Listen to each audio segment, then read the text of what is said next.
Hello student, GOC अभ्यास app के आज हम सारे लास्ट क्वेश्चन खत्म कर लेंगे। और यहाँ मैं आपको सजेशन दूंगा कि जीओसी में मोस्ट ऑफ द कॉन्सेप्ट्स कहीं ना कहीं थोड़ा बहुत टच हो जाते हैं। जैसे कौन से फैक्टर्स SN1 को सपोर्ट करते हैं, कौन से फैक्टर्स SN2 को सपोर्ट करते हैं। अगर आप देखें तो ये चीज़ किस पे डिपेंड करती है? स्टीरिक हिंड्रेंस, जिसका डिस्कशन हमारे लेक्चर में हुआ है। It depends on stability of carbocation, जिसका डिस्कशन यहाँ हुआ है। अगर एलिमिनेशन की बात करें E1 और E2, तो ये भी किस पे डिपेंड करते हैं? स्टेबिलिटी ऑफ एल्कीन, जो कि जीओसी में डिस्कस होता है। और कहीं ना कहीं चाहे एल्कीन की स्टेबिलिटी की बात हो, कार्बोकेटाइन की बात हो, कार्बेनाइन की बात हो, सब एरोमेटिसिटी से कनेक्टेड होते हैं। तो उसका डिस्कशन भी हुआ है। तो मैं आपको सजेस्ट करूंगा, अगर आप जेई मेंस के एस्पायरेंट है स्पेशली, या फिर आप जस्ट पूरी ऑर्गेनिक के क्वेश्चंस या कॉन्सेप्ट रिवाइज करना चाहते हैं, तो आप जरूर अभ्यास ऐप पे जाइए और टेस्ट जरूर दीजिए। बिकॉज वहां पे थोड़ा सा आपको कंसेप्चुअल क्लैरिटी आएगी या 2-3 कॉन्सेप्ट्स को ऐड करना आएगा। ठीक है, तो अब हम स्टार्ट करते हैं उन्हीं क्वेश्चंस का डिस्कशन। तो कि वो उस क्वेश्चन से आपको क्या सिखाना चाहते हैं, क्या आपको आना चाहिए और कैसे आपको अप्रोच करना चाहिए। सो लेट्स स्टार्ट करते हैं। तो ये हमारे पास पहला क्वेश्चन है, how many of the following intermediates have at least one contributing structure in which all atoms have their octet complete. तो देखिए ये क्वेश्चन कितना अच्छा है। ये क्वेश्चन इतना बढ़िया है कि ये एक तो ये चेक कर रहे हैं क्या आप रेजोनेंस स्ट्रक्चर ड्रॉ करना सीख जानते हो। दूसरा ये चेक कर रहा है क्या उसके बाद आप ये पता लगा सकते हो कि यहाँ इसमें सबका ऑक्टेट कंप्लीट है या नहीं। मतलब इनडायरेक्टली इसमें आपसे क्या क्या नॉलेज होनी चाहिए रेजोनेटिंग स्ट्रक्चर ड्रॉ करने की, कि कहाँ लोन पर डोनेट हो सकता है, कहाँ ट्रांस एक्सेप्ट हो सकता है, कहाँ इलेक्ट्रॉन का मूवमेंट होता है। तो यहाँ पर मैं आपको बोलूंगा कि जब भी आप स्ट्रक्चर्स ड्रॉ करेंगे तो आपको एक बात याद होनी चाहिए कि during resonance delocalization of electrons takes place towards more electronegative element. जो एटम ज्यादा इलेक्ट्रोनेगेटिव होगा उस तरफ रेजोनेंस होगा। तो अभी ये क्वेश्चन है हमारे सामने, जैसे ये फर्स्ट ऑप्शन है। तो अगर हम फर्स्ट ऑप्शन की बात करें तो ये कार्बोकेटाइन है प्लस ऑक्सीजन है। अभी ये जो करंट स्ट्रक्चर है, इस करंट स्ट्रक्चर में तो मैं आपसे बोलूंगा यहां पर इस वाले कार्बन का ऑक्टेट कंप्लीट नहीं है। बिकॉज कार्बोकेटाइन के पास हमेशा कितने इलेक्ट्रॉन्स होते हैं? 6 plus it has a vacant orbital. देखते हैं क्या ये रेजोनेंस शो कर सकता है। यस, अगर ये इलेक्ट्रॉन्स इधर डोनेट कर दे और ये इधर शिफ्ट हो जाए तो यू विल गेट, आपको एक स्ट्रक्चर मिलेगा यहाँ पे। वो स्ट्रक्चर कैसा होगा? तो you can say structure is like, देखो it's like this, same 6 membered ring होगी।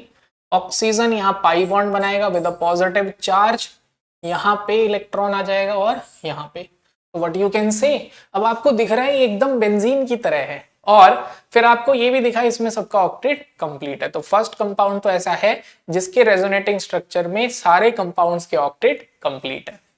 अब आते हैं सेकंड ऑप्शन में। सेकंड ऑप्शन में ऐसा कभी भी नहीं होगा। क्यों? क्योंकि क्या होगा, ये जो 2 इलेक्ट्रॉन है ये एक बार इधर शिफ्ट हो सकता है।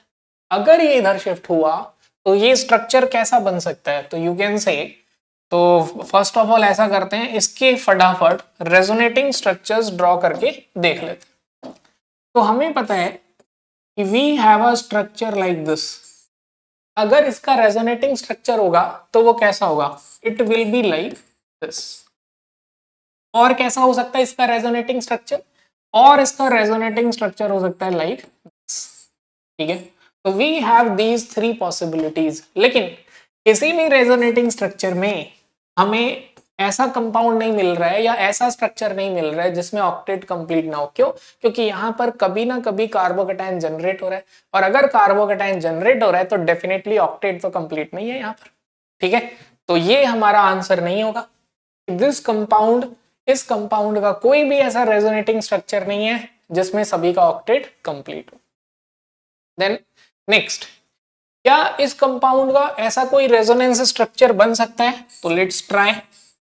तो पहले तो ट्राई करते हैं कि क्या ऐसी पॉसिबिलिटी है। तो हमने देखा nitrogen CH3 and CH3 and इधर पॉजिटिव। तो बस बैक बॉन्डिंग की कंडीशन याद रखिए। बैक बॉन्डिंग कब होता है? जब एक वेकेंट ऑर्बिटल होता है और एक लोन पेयर होता है। मतलब what is back bonding? Back bonding is coordinate bond. तो सर बैक बॉन्डिंग और कोऑर्डिनेट बॉन्ड में फर्क क्या है? बड़ा सिंपल सा फर्क है। बैक बॉन्डिंग में क्या होगा? Donation of electron from one atom to other via sideways overlap. जब सिग्मा बॉन्डेड कोऑर्डिनेट बॉन्ड होता है तो उसको कोऑर्डिनेट बॉन्ड बोलते हैं, और वही कोऑर्डिनेट बॉन्ड अगर पाई बॉन्डेड होता है तो उसे बैक बॉन्ड बोलते हैं। प्लस क्या हम बैक बॉन्डिंग को रेजोनेंस बोल सकते हैं? बिल्कुल, बैक बॉन्डिंग को हम रेजोनेंस भी बोल सकते हैं। तो अब क्या हुआ यहाँ पर, अगर मैं इसका रेजोनेटिंग स्ट्रक्चर ड्रॉ करता हूं तो देखिए क्या होगा। नाइट्रोजन अपने लोन पेयर डोनेट करेगा and we get another resonating structure, एक और स्ट्रक्चर बनेगा, और उस स्ट्रक्चर में यहाँ पे डबल बॉन्ड N आ जाएगा, यहाँ पे आ गया CH3, यहाँ आ गया CH3। नाउ क्योंकि नाइट्रोजन ने लोन पेयर डोनेट किया है तो इट गेट्स पॉजिटिव चार्ज। अब अगर आप इस स्ट्रक्चर को ऑब्जर्व करें तो नाइट्रोजन का भी ऑक्टेट कंप्लीट है, इधर इस कार्बन का भी ऑक्टेट कंप्लीट है, और बाकी सबका तो ऑक्टेट कंप्लीट है। ओके, तो यस, ये भी एक ऐसा कंपाउंड है जिसके रेजोनेटिंग स्ट्रक्चर में इसके बाद फर्स्ट, सेकंड और थर्ड, हम बोलेंगे फर्स्ट के बाद थर्ड एक ऐसा कंपाउंड है जिसके रेजोनेटिंग स्ट्रक्चर में सभी का ऑक्टेट कंप्लीट है। क्वेश्चन दोबारा समझा देता हूं, वो बोल रहे हैं at least one contributing structure in which all atoms have their complete octet। आप बताना है कि ये जितने भी यहाँ पे कंपाउंड्स ड्रॉ हैं उसमें कितने कंपाउंड्स का रेजोनेंस में ऑक्टेट सभी का कंप्लीट हो जाएगा, ऑल एटम्स। तो देखिए रेजोनेंस मतलब कितना अच्छा और कंसेप्चुअल क्वेश्चन है लर्निंग पॉइंट ऑफ व्यू से। अब देखते हैं फोर्थ ऑप्शन। फोर्थ ऑप्शन में अगर हम देखें तो रेजोनेंस ही नहीं है। ओके, तो अब देखो जीओसी इज इजी। जीओसी कब इजी होती है? जब कुछ चीजें आपको थॉरोली याद हो। जैसे आप क्या करते हो, रेजोनेंस पढ़ने के बाद तुरंत रेजोनेंस के क्वेश्चन करने जाते हो, ठीक है। लेकिन वही बात है, अगर आप तलवार से लड़ने जा रहे हो तो तलवार ही होना काफी नहीं है, आपको तलवार ढंग से चलानी आनी चाहिए, प्लस तलवार में धार भी होनी चाहिए। तो राइट नाउ आपने कंसेप्ट सुन लिया मुझसे, तो यही काफी नहीं है क्वेश्चन अटेम्प्ट करने के लिए। कंसेप्ट का ब्रशअप यानी लर्न होना जरूरी है। तो अब आपको क्या करना है? पॉलिशिंग। पॉलिशिंग कैसे? आप देखिए, क्या आप खुद से लिख सकते हैं कि what are the conditions of resonance? क्या आप विद इन 30 सेकेंड या 1 मिनट कंडीशन ऑफ रेजोनेंस लिख सकते हैं? अब लिखने का मतलब ये नहीं होता है कि पूरा थ्योरी में पूरा एक किस्सा लिख दिया जाए। लिखने का मतलब है कि पाई बॉन्ड कनेक्टेड हो किसी एम्प्टी ऑर्बिटल से, पाई बॉन्ड कनेक्टेड हो किसी लोन पेयर से, पाई बॉन्ड कनेक्टेड हो किसी ऐसे एलिमेंट से जो क्या कर सके, एक और मतलब यू कैन से, देखो जब कैटायन के साथ साथ यू कैन से कि उस पे एक एम्प्टी ऑर्बिटल हो। जैसे एग्जांपल, एक्स के पास लोन पेयर है तो रेजोनेंस होगा। पाई बॉन्ड अगर कनेक्टेड है किसी ऐसे एलिमेंट लेट से phosphorus which has vacant 3d orbital तो वो भी रेजोनेंस शो करेगा। मींस कैटायन और vacant orbitals have vacant 3d orbital जहां पे होगा means neutral atom. Neutral atom पे भी वैकेंट ऑर्बिटल होता है और कैटायन पे भी सेम वे न्यूट्रल एटम पे भी लोन पेयर होता है एज वेल एज एनायन पे, ठीक है। तो अगर ये कंडीशंस हैं तो these are condition of resonance. Plus एक और कंडीशन है रेजोनेंस की, ऑल्टरनेट पोजीशन पे डबल सिंगल डबल बॉन्ड। तो ये चीज आपको जितना फास्ट याद होगा, मतलब आपको जैसे ही कंडीशंस याद हैं रेजोनेंस की, आपके लिए चीजें उतनी आसान हो जाएंगी। एंड एट द एंड एक पॉइंट और याद रखना है। क्या? एक पॉइंट और हम याद रखेंगे, बैक बॉन्डिंग। क्या याद रखेंगे? Back bonding. हम याद रखेंगे कि back bonding is also called as resonance.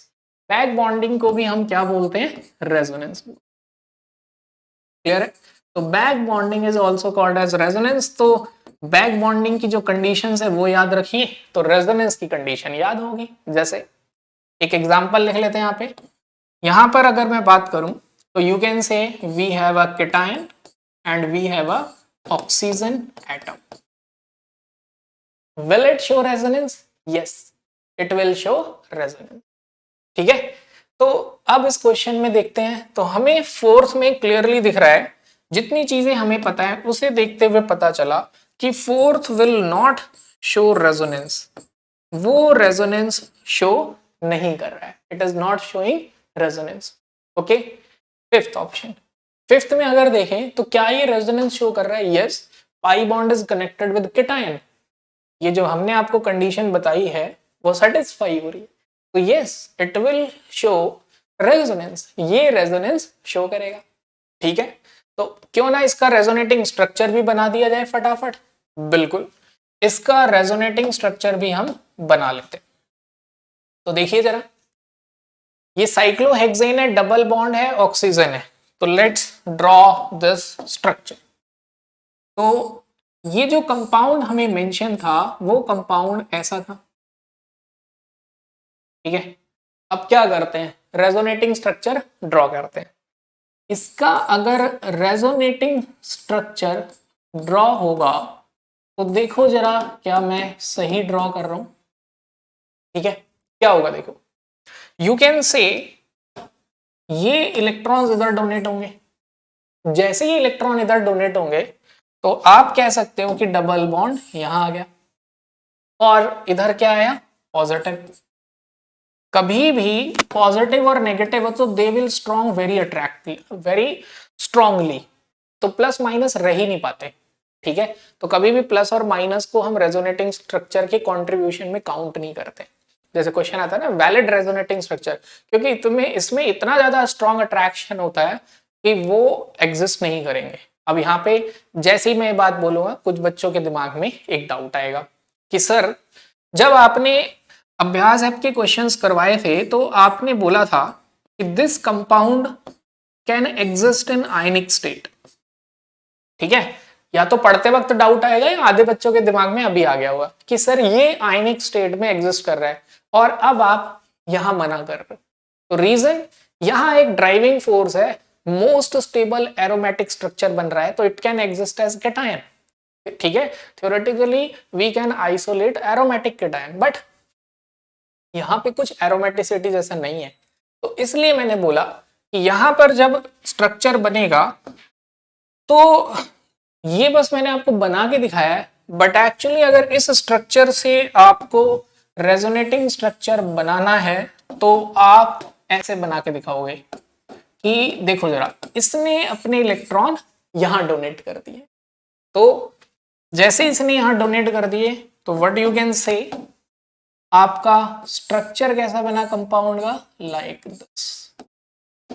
तो क्या इस कंपाउंड में सभी का ऑक्टेट कंप्लीट है? तो यस, हमारे पास ऑप्शन आंसर आया यस, इसमें रेजोनेटिंग स्ट्रक्चर में सभी का ऑक्टेट कंप्लीट है। नो आंसर हमारा सेकंड के लिए आया है और फोर्थ के लिए, बिकॉज फोर्थ में यू कैन से फोर्थ में रेजोनेंस ही नहीं है। नाउ सेवेंथ, सेवेंथ का रेजोनेंस होगा क्या? Yes, this is the condition of back bonding, and back bonding is considered as resonance. ये किसकी कंडीशन है? बैक बॉन्डिंग की कंडीशन है, और हम बैक बॉन्डिंग को क्या मानते हैं? रेजोनेंस। बैक बॉन्डिंग की कंडीशन क्या है? एक एम्प्टी ऑर्बिटल हो और एक के पास फिल्ड ऑर्बिटल हो, and it can donate lone pair of electrons, और जब कोऑर्डिनेट बॉन्ड बनता है पाई बॉन्ड से या साइडवेज ओवरलैप से, तो उसको हम बोलते हैं back bonding, which is also considered as resonance. क्या इसमें सभी का ऑक्टेट कंप्लीट है? क्लियरली दिख रहा है कि इसमें सभी का ऑक्टेट कंप्लीट है। ठीक है, फिर तो इसमें भी लिख देते हैं हम यस। तो देखते हैं कितनी जगह पे यस है, 1 2 3 4। तो इंटीजर टाइप क्वेश्चन है कि कितने स्ट्रक्चर्स हैं, तो you can say our answer is 4 structures. तो ऐसा इंटीजर टाइप क्वेश्चंस बहुत अच्छे कंसेप्चुअल है। ठीक है, let's move on to the next question. अगले क्वेश्चन पे चलते हैं कि वो क्या सिखाना चाह रहा है। ये काफी अच्छा क्वेश्चन था। This the correct order of ability of leaving group, leaving group ability का करेक्ट ऑर्डर क्या है? ठीक है, तो यहां पर आप ये कह सकते हो कॉन्सेप्ट क्या क्या है, मतलब क्या क्या कॉन्सेप्ट आपको पता होना चाहिए।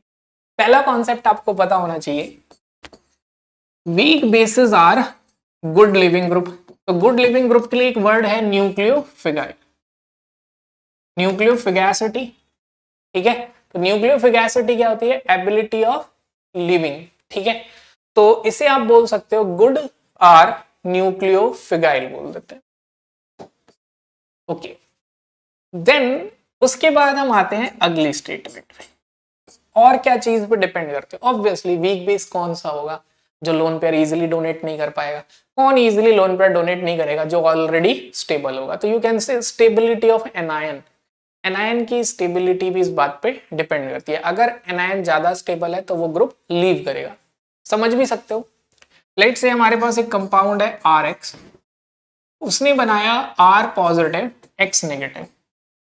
X नेगेटिव जितना ज्यादा स्टेबल होगा उतनी जल्दी वो चला जाएगा।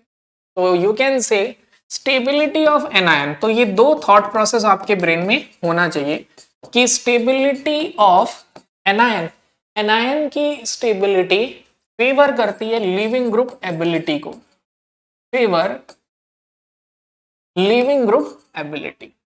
ओके, नाउ अब हमारे पास कुछ ऑप्शंस हैं और हम उनको डिस्कस करते हैं कि वो ऑप्शंस क्या क्या। फर्स्ट, अब जैसे सीधे कंपाउंड है C2H5CO minus, C2H5O minus, E2SO3 minus और CF3SO3 माइनस, ये हमारे पास ऑप्शंस हैं। तो मैं इन ऑप्शंस को पहले फटाफट लिख देता हूं।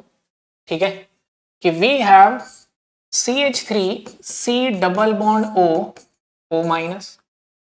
Okay, then we have CH3SO3 minus, C2H5 है। तो थोड़ा सा इसको, वैसे कार्बन से कोई ज्यादा फर्क नहीं पड़ने वाला है बट ठीक है।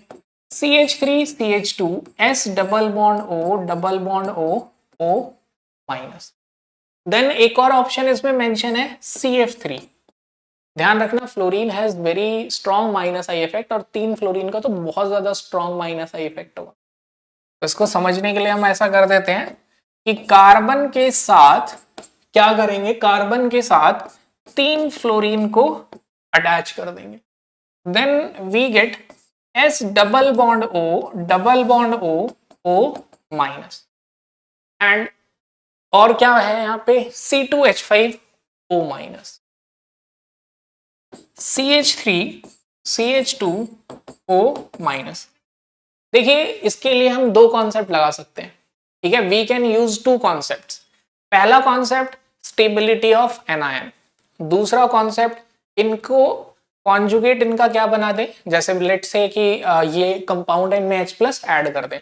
तो जब H+ ऐड कर देंगे तो ये क्या है? बेस। तो इनका कॉन्जुगेट एसिड बना दे और उनकी एसिडिक स्ट्रेंथ देख लें। ठीक है, तो पहले हम क्या करते हैं, एनायन, मतलब देखो दोनों तरीके फॉलो करते हैं जिससे जल्दी हो जाए, क्योंकि एग्जाम में तो हमें क्या करना है, जल्दी से जल्दी आंसर लाना है। तो पहले देखते हैं स्टेबिलिटी ऑफ एनायन। तो अगर हम स्टेबिलिटी ऑफ एनायन देखें तो मैं कंफ्यूज होऊंगा किसमें? मैं कंफ्यूज होऊंगा स्टेबिलिटी ऑफ एनायन में CO माइनस या SO3 माइनस।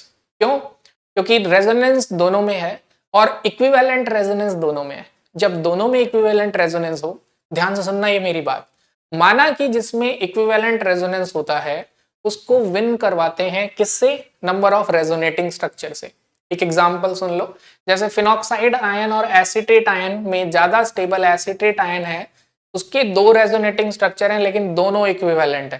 फिनॉक्साइड आयन के 5 रेजोनेटिंग स्ट्रक्चर हैं लेकिन इक्विवेलेंट नहीं है, तो हम बोलते हैं acetate ion is more stable. यहां पर एसीटेट आयन और सल्फोनेट आयन दोनों आयन इक्विवेलेंट रेजोनेटिंग स्ट्रक्चर बना रहे हैं, तो दैट्स व्हाई यहां हम किसके बेसिस पे डिसाइड कर रहे हैं? नंबर ऑफ रेजोनेटिंग स्ट्रक्चर्स के बेसिस। ध्यान रहे, काफी बच्चे ये डाउट पूछते हैं, सर यहां पर आपने एसीटेट आयन को प्रेफरेंस क्यों नहीं दी? तो मैं बोलूंगा ये भी इक्वल रेजोनेंस शो कर रहा था। ठीक है, equal resonance also called as equivalent resonance, more precisely हम इसको क्या बोलेंगे? Equivalent resonance. सेकेंड भी इक्विवेलेंट रेजोनेंस शो कर रहा था। तो जब सभी इक्विवेलेंट रेजोनेंस शो करते हैं तो हम प्रेफरेंस देते हैं रेजोनेटिंग स्ट्रक्चर को। फिर हमने देखा इसके रेजोनेटिंग स्ट्रक्चर है 3। फिर एसिटेट आयन के रेजोनेटिंग स्ट्रक्चर हैं 2, तो विन कौन कर गया? सल्फोनेट। लेकिन कहानी यही खत्म नहीं हुई, सल्फोनेट 2 दे रखे हैं, तो इन दोनों में से कौन से सल्फोनेट को प्रेफरेंस देंगे? तो हम देखेंगे दोनों के इक्विवेलेंट रेजोनेटिंग स्ट्रक्चर 3-3 है। अब क्या देखेंगे? अब देखेंगे स्टेबिलिटी ऑफ एनायन और किस पे डिपेंड करेगा। तो देखेंगे we have 3 fluorine group, 3 fluorine का माइनस आई इतना ज्यादा है कि इधर इलेक्ट्रॉन डेंसिटी लीस्ट होगी। ठीक है, क्या होगी यहाँ पे? यू कैन से इलेक्ट्रॉन डेंसिटी लीस्ट, तो इट मींस ये मोस्ट स्टेबल एनायन है। इवन मैं आपको बोलूंगा, ये याद ही रख लो आप कि triplet ion is most stable anion and is the best leaving group. ठीक है, after nitrogen, because nitrogen is inert and a gas, तो वो एंट्रोपी ड्राइविंग है। तो वैसे तो best leaving group benzene diazonium chloride में नाइट्रोजन है, बट अगर नाइट्रोजन को छोड़ दें तो बेस्ट लिविंग ग्रुप एनायंस में ट्रिपलेट होगा। ओके, तो I suggest you to learn it कि ट्रिपलेट आयन, ठीक है, this compound is commonly known as triflate ion. Triflate ion is best leaving group. ठीक है, ये बेस्ट लिविंग ग्रुप है, तो ये तो होगा सबसे आगे लिविंग ग्रुप एबिलिटी में। उसके बाद कौन होगा? Sulfonate ion. उसके बाद कौन होगा? Acetate ion. उसके बाद कौन होगा? इथॉक्साइड, बिकॉज यहाँ रेजोनेंस नहीं है और इंडक्टिव इफेक्ट की वजह से इलेक्ट्रॉन डेंसिटी वेरी हाई है। प्लस हम सभी को पता है ethoxide ion is very strong base, और हमने अभी एक कॉन्सेप्ट सिखाया था कि weak bases are good leaving group. ठीक है, तो ट्रिपलेट आयन सबसे आगे कहां दे रखा है? Let's check. सबसे आगे है, एक ही ऑप्शन में है। जैसे ही एक ही ऑप्शन में है तो हमने टिक कर दिया थर्ड, बट ये पूरा पैटर्न याद करना है और मैं बोलूंगा this question is very important. ये क्वेश्चन बहुत ज्यादा इंपॉर्टेंट है, तो आपको याद रखना है सबसे अच्छा लिविंग ग्रुप होता है ट्रिपलेट आयन, उसके बाद एसिटेट आयन। ओके, अब चलते हैं अगले क्वेश्चन की तरफ। See this question, most basic nitrogen in the following compound. इस कंपाउंड में बताइए मोस्ट बेसिक नाइट्रोजन कौन सा है। तो देख लेते हैं एक बार सारे nitrogen. This is first nitrogen which has a lone pair, this is second nitrogen which also have a lone pair, and this is third nitrogen जिसपे लोन पेयर है। ये मैं बना रहा हूं, एग्जाम में नहीं बनाया तो अंडरस्टूड है कि है वहां पे। और ये है फोर्थ नाइट्रोजन जिसमें नाइट्रोजन कनेक्टेड है NCH3 होल ट्वाइस, मतलब 2 मिथाइल ग्रुप। तो कैसे सोचना है मोस्ट बेसिक कौन सा होगा? सबसे बड़ी बात आपको सोचना है, अगर नाइट्रोजन का लोन पेयर रेजोनेंस में गया तो वो क्या होगा? वो लीस्ट बेसिक होगा, क्योंकि जब लोन पेयर घूम रहा है कहीं तो डोनेशन के लिए तो अवेलेबल ही नहीं होगा। लेट्स से मेरे को आपको पढ़ाना है, मैं कहीं घूमने चला जाऊंगा तो आपको पढ़ाने के लिए तो अवेलेबल नहीं रहूंगा। बेस क्या होते हैं? Which can donate lone pair. अब अगर उसका लोन पेयर कहीं यूज हो रहा है तो ऑब्वियसली डोनेशन के लिए अवेलेबल ही नहीं है। तो बस मैं सबसे पहले तो देखूंगा रेजोनेंस कहाँ है। तो सबसे पहले मैं क्या देखूंगा? रेजोनेंस कहाँ है। ये रेजोनेंस है, यस, तो मेरी नजर में बेसिक हो गया। इवन मैं तो बोलता हूँ ना, ये CONH2 रट लो। What is the name of CONH2? Acid amide. What is the name of CONH2? Acid amide. तो ये तो लीस्ट बेसिक है क्योंकि इसके नाम में एसिड है, मतलब ये एसिडिक है, तो ऑब्वियसली बेसिक नहीं होगा। तो अगर इस क्वेश्चन में पूछा जाता विच इज लीस्ट बेसिक, तो आपका आंसर होता 2। क्या आंसर होता? 2। तो I suggest you to learn कि कभी भी आपको इस टाइप का स्ट्रक्चर दिख जाए एसिड अमाइड जैसा, तो उसको हमेशा आपको लीस्ट बेसिक मानना है। ओके, नाउ इधर भी इसका लोन पेयर रेजोनेंस में यूज हो रहा है, प्लस एरोमेटिक है, तो ये तो बेसिक नहीं हुआ।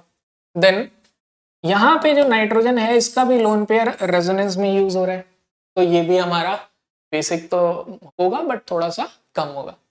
लेकिन ये जो थर्ड है, ये नाइट्रोजन जो है ये रेजोनेंस में यूज नहीं हो रहा। तो देखो, अगर ये आपसे क्वेश्चन सीधे पूछ लेते कि C5H5N, ये हर बच्चे को याद है, ये हर बच्चे को याद है कि जो पिरिडीन है वो मोर बेसिक है।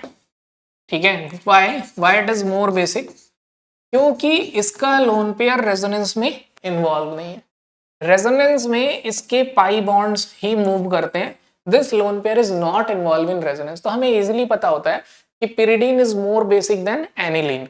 यहाँ भी पिरिडीन दिया है बट वो स्ट्रक्चर ऐसे बनाया है। तो देखो यहाँ साइकोलॉजी का यूज किया गया है कि हम क्या करते हैं, बड़ा स्ट्रक्चर देखते ही घबरा जाते हैं। तो घबराना नहीं है, बस अपने कॉन्सेप्ट को साथ रखना है। कि क्या याद रखना है, तो क्वेश्चन का कॉन्सेप्ट क्या है, रेजोनेंस डिक्रीजेस बेसिक स्ट्रेंथ, और यहां पे नहीं है। तो जो थर्ड है, this third nitrogen is most basic. तो ये स्ट्रक्चर किसको रिजेंबल कर रहा है, this structure is resembling pyridine. बिल्कुल पिरिडीन जैसा ही है। नाइट्रोजन का जो लोन पेयर है वो क्या है, रेजोनेंस में जाएगा ही। क्लियर है। तो देखो ये याद है हमें, यस। लेकिन इस क्वेश्चन को अगर आप गलत कर रहे हो तो क्या मतलब है, स्ट्रक्चर देख के घबरा रहे हो। तो यही डर दूर करना है आपको मॉक टेस्ट देते हुए, कि कभी भी बड़ा स्ट्रक्चर आए, काम योर माइंड और सोचो कि कौन सा कॉन्सेप्ट इसमें अप्लाई हो रहा है। चलते हैं अगले क्वेश्चन की तरफ, कि अगला क्वेश्चन हमें क्या कहता है। See this question. ये क्वेश्चन शायद आपको कंफ्यूज कर रहा हो, शायद ये क्वेश्चन आपको कंफ्यूज कर रहा हो। तो इस स्ट्रक्चर को देख के थोड़ा सा डर लग रहा होगा, लेकिन इसके जैसा एक सिंपल सा स्ट्रक्चर भी देखते हैं कि वो सिंपल सा स्ट्रक्चर क्या है। तो अगर हम देखें तो एक सिंपल सा स्ट्रक्चर होता है कुछ इस टाइप का, बड़े ध्यान से देखना, ठीक है। तो this structure is like this, okay. तो आई होप ये जो स्ट्रक्चर है इससे सभी क्या होंगे, इंट्रोड्यूस्ड होंगे, या सभी को पता होगा कि ये कहीं ना कहीं आपने डायरेक्टली इनडायरेक्टली देखा ही होगा।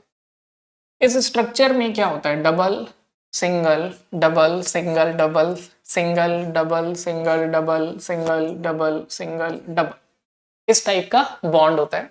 और एक बॉन्ड होता है यहां पर, और पूछा जाता है is this compound is aromatic, क्या ये कंपाउंड एरोमेटिक है। अब अगर हम हकल रूल लगाएं, यानी पाई इलेक्ट्रॉन्स काउंट करें, तो पाई इलेक्ट्रॉन्स अगर हम काउंट करते हैं तो हमारे पास कितने आते हैं, लेट्स काउंट इट। 1 2 3 4 5 6 7 8 9 10 11 12 13 14 15 16। क्या ये 16 नंबर 4n+2 की सीरीज में लाई करता है, क्योंकि हकल रूल तो बोलता है कि अगर 4n+2 पाई इलेक्ट्रॉन्स है तो एरोमेटिक है। तो हमारे पास कितना आया, 16। तो 16 अगर यहाँ पे n की वैल्यू 0 रखते हैं तो 2, n की वैल्यू 1 रखते हैं तो 6, n की वैल्यू 2 रखते हैं तो 10, और n की वैल्यू 3 रखते हैं तो 14, और n की वैल्यू 4 रखते हैं तो 18। तो ये जो नंबर है 2 6 10 14 18, अगर ये नंबर लाई कर रहा है तो हकल रूल फॉलो हो रहा है एरोमेटिक, तो उसके अकॉर्डिंग पे फॉलो नहीं हो रहा, क्योंकि इधर तो कितने हैं 16, 16 का मतलब क्या हुआ, एंटी एरोमेटिक। लेकिन यहाँ एक और बात ध्यान देनी है हमें कि ड्यूरिंग रेजोनेंस ये जो इलेक्ट्रॉन्स हैं वो पेरिफेरी पे ही मूव करते हैं, आउटर सरफेस के इलेक्ट्रॉन्स ही रेजोनेंस में पार्टिसिपेट करते हैं। ये वाला इलेक्ट्रॉन रेजोनेंस में जाता ही नहीं है, तो दैट्स वाई हम इस इलेक्ट्रॉन को काउंट ही नहीं करते। तो अब अगर हम जस्ट आउटर इलेक्ट्रॉन्स को काउंट करें तो कितने इलेक्ट्रॉन्स आए, we have 14 pi electrons. Yes, ये तो हकल रूल पे लाई कर रहा है, तो yes this structure is aromatic. तो ये कॉन्सेप्ट आपको याद रखना है। अगर आपने ये कॉन्सेप्ट याद रखा है तो ये क्वेश्चन वही, उसमें वो पूछ रहा है कि outer the given compound exist in polar form, ये कंपाउंड पोलर फॉर्म में एग्जिस्ट करता है in a closed loop of Huckel's number of electrons. और एक क्लोज्ड लूप मतलब वही साइक्लिक रिंग टाइप स्ट्रक्चर में। तो आप बताइए, आपको क्या बताना है, number of electrons in the outer loop is. तो आप बताइए कि अगर ये आयनिक फॉर्म में एग्जिस्ट कर रहा है तो आउटर लूप में कितने इलेक्ट्रॉन्स घूम रहे होंगे। तो जस्ट ऑब्जर्व दिस स्ट्रक्चर और ऑब्जर्व करो कि आउटर लूप में कैसे घूमेगा। ये इधर आएगा, ये इधर, double single double single double single double. अब ये इधर आ गया डबल, ओके। अगर मैं इसको तोड़ के आयनिक कर दूं, इधर लिख देता हूं प्लस और इधर लिख देता हूं माइनस, तो अब फिर ये डीलोकलाइजेशन में जाएगा। यस, इधर रेजोनेंस में जाएगा डबल सिंगल डबल, तो ये पूरा आउटर पेरिफेरी में इन्वॉल्व हो गया। तो अगर यहां से ये आयनिक हो गया तो this point is to be noted. ये पॉइंट आपको याद रखना है। क्या आपको सबसे पहले तो ये बात याद रखनी कि ये वाला बॉन्ड टूटा और ये टूटा किसमें, माइनस ऊपर गया और प्लस आया नीचे।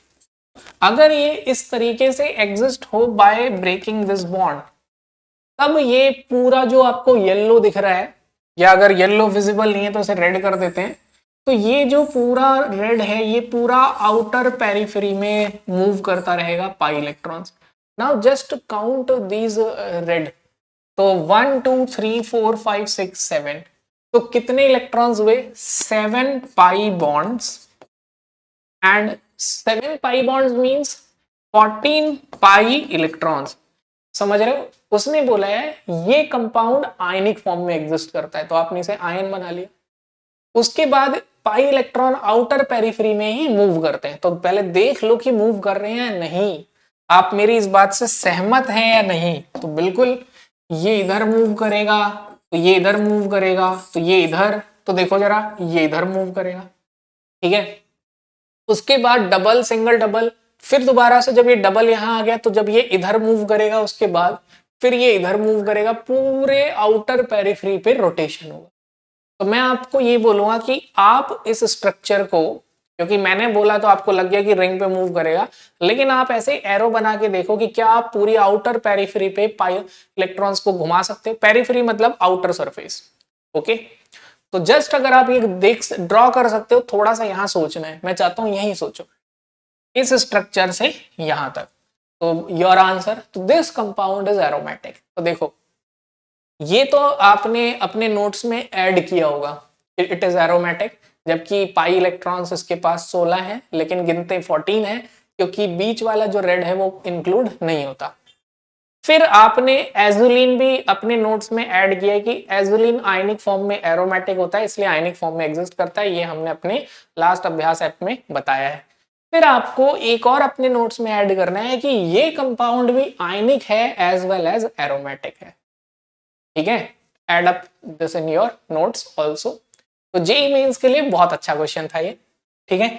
आई होप आपको कॉन्सेप्ट भी क्लियर हुआ होगा कि why this compound is aromatic, क्योंकि एरोमेटिसिटी में हम काउंट करते हैं कितने इलेक्ट्रॉन्स मूवमेंट में इन्वॉल्व है। तो ये रेड वाला पाई इलेक्ट्रॉन रेजोनेंस में इन्वॉल्व प्रैक्टिकली देखा गया होता ही नहीं है। अब यहाँ बच्चे पूछते हैं एक बात, सर हमें कैसे पता चलेगा। देखिए केमिस्ट्री सब्जेक्ट एक इंफॉर्मेशन वाला सब्जेक्ट है, तो हमने किसी स्टैंडर्ड बुक से पढ़ा, आपको बता दिया है, अब आपको ये इन्फॉर्मेशन याद रखनी है। ऑब्वियसली आपको खुद देख के नहीं पता चलेगा। खुद देख के कब पता चलेगा, जब क्वेश्चन इतना अच्छा फ्रेम किया गया हो। देखो इस क्वेश्चन में उसने खुद ही बोला आयनिक फॉर्म में है और हकल रूल फॉलो कर रहा है, तो इतना परफेक्टली अगर क्वेश्चन फ्रेम किया है तो आपको पता चलेगा। हाँ, कई बार टीचर्स ही क्वेश्चन फ्रेम करने में थोड़ा सा मिस्टेक कर देते हैं कि ये भी सोचना चाहिए, तो वहां बच्चा फंस जाता है। कोई बात नहीं, ऐसा अगर कोई क्वेश्चन आएगा वो आपको बिल्कुल आपको क्या पूरे 16 लाख बच्चों को बॉदर करने वाले हैं। अब चलते हैं अगले क्वेश्चन की तरफ। अगला क्वेश्चन है which of the following, let's study this question, which of the following aldohexose exist in D configuration। कौन सा इसमें से कितने एल्डोहेक्सोस डी कॉन्फ़िगरेशन में एग्जिस्ट करेंगे। तो यहां पर आपसे प्रैक्टिस करवाई जाएगी डी कॉन्फ़िगरेशन की। तो सबसे पहले क्या आपको पता है डी कॉन्फ़िगरेशन किसे बोलते हैं। यस, हमें पता है डी कॉन्फ़िगरेशन क्या है। कभी भी अगर जैसे ग्लिसरॉल्डिहाइड CH2OH, नीचे से सेकेंड कार्बन पे अगर OH इधर है और H इधर है, तो यू कैन से कभी भी अगर हम कह सकते हैं कि राइट साइड और लेफ्ट साइड, यहां पर अगर हम बोलेंगे कि राइट साइड में D है तो this is called as capital D। ध्यान रहे ये डेक्स्ट्रो नहीं है, ये पॉजिटिव या कोई भी ऑप्टिकल रोटेशन को शो नहीं करता, ये बस एक रिजेंबलेंस है कि ग्लिसरॉल्डिहाइड का ये स्ट्रक्चर जहां जहां मैच करेगा उसे डी बोलेंगे। आफ्टर दैट हम क्या करेंगे, इसकी मिरर इमेज बनाएंगे, ठीक है। इसकी मिरर इमेज को देखेंगे तो यू कैन से C double bond OH CH2OH। तो जो इसकी मिरर इमेज होगी उसे आप क्या बोलोगे, H OH. You can say this is capital L form. So what is the relation between D and L? So you can say D and L are mirror images of each other, or you can say are enantiomer. D and L क्या होते हैं? Enantiomer होते हैं, और ये एक दूसरे की मिरर इमेजेस हैं. ठीक है. सो ये वाला पॉइंट यहाँ पे आपको ध्यान रखना है कि दिस स्ट्रक्चर रिजेंबल्स L. अब क्या होता है जब आप एग्जाम देते हो तो कंफ्यूज हो जाते हो, तो इसके लिए कुछ ट्रिक भी याद रखते हैं. L से लेफ्ट, तो अगर लेफ्ट हैंड साइड पे OH है तो वो कैपिटल L है. तो अब आपको याद रहेगा D का मतलब right hand side, dextro. Dextro से कनेक्ट नहीं करना, बिल्कुल भी नहीं, क्योंकि डेक्स्ट्रो अलग चीज है and capital D is different thing. तो जब कैपिटल D है तो वहां पे OH कौन सी साइड है? It is on right side.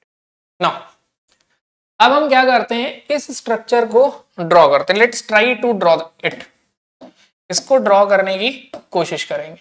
तो सबसे पहले तो ऑब्वियसली हमने क्या किया, ऐसे एक रिंग बना ली है लाइक दिस. ठीक है.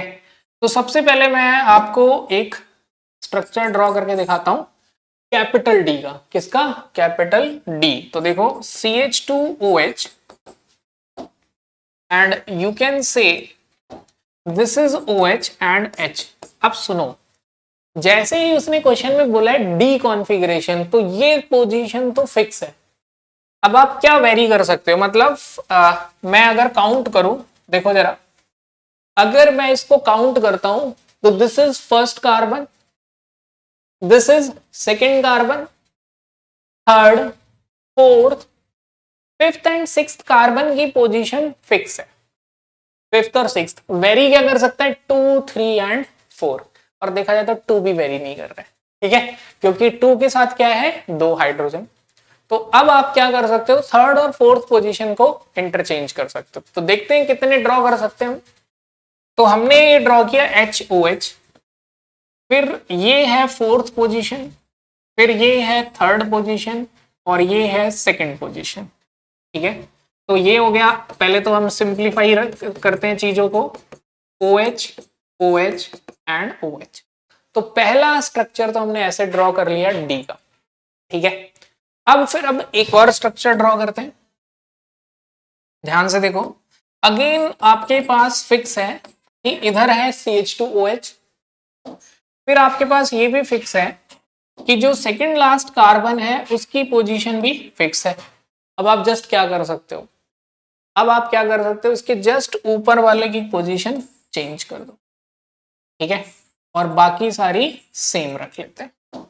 तो this is aldehyde H H OH H. अब मैंने क्या किया, इसको इंटरचेंज कर दिया H OH.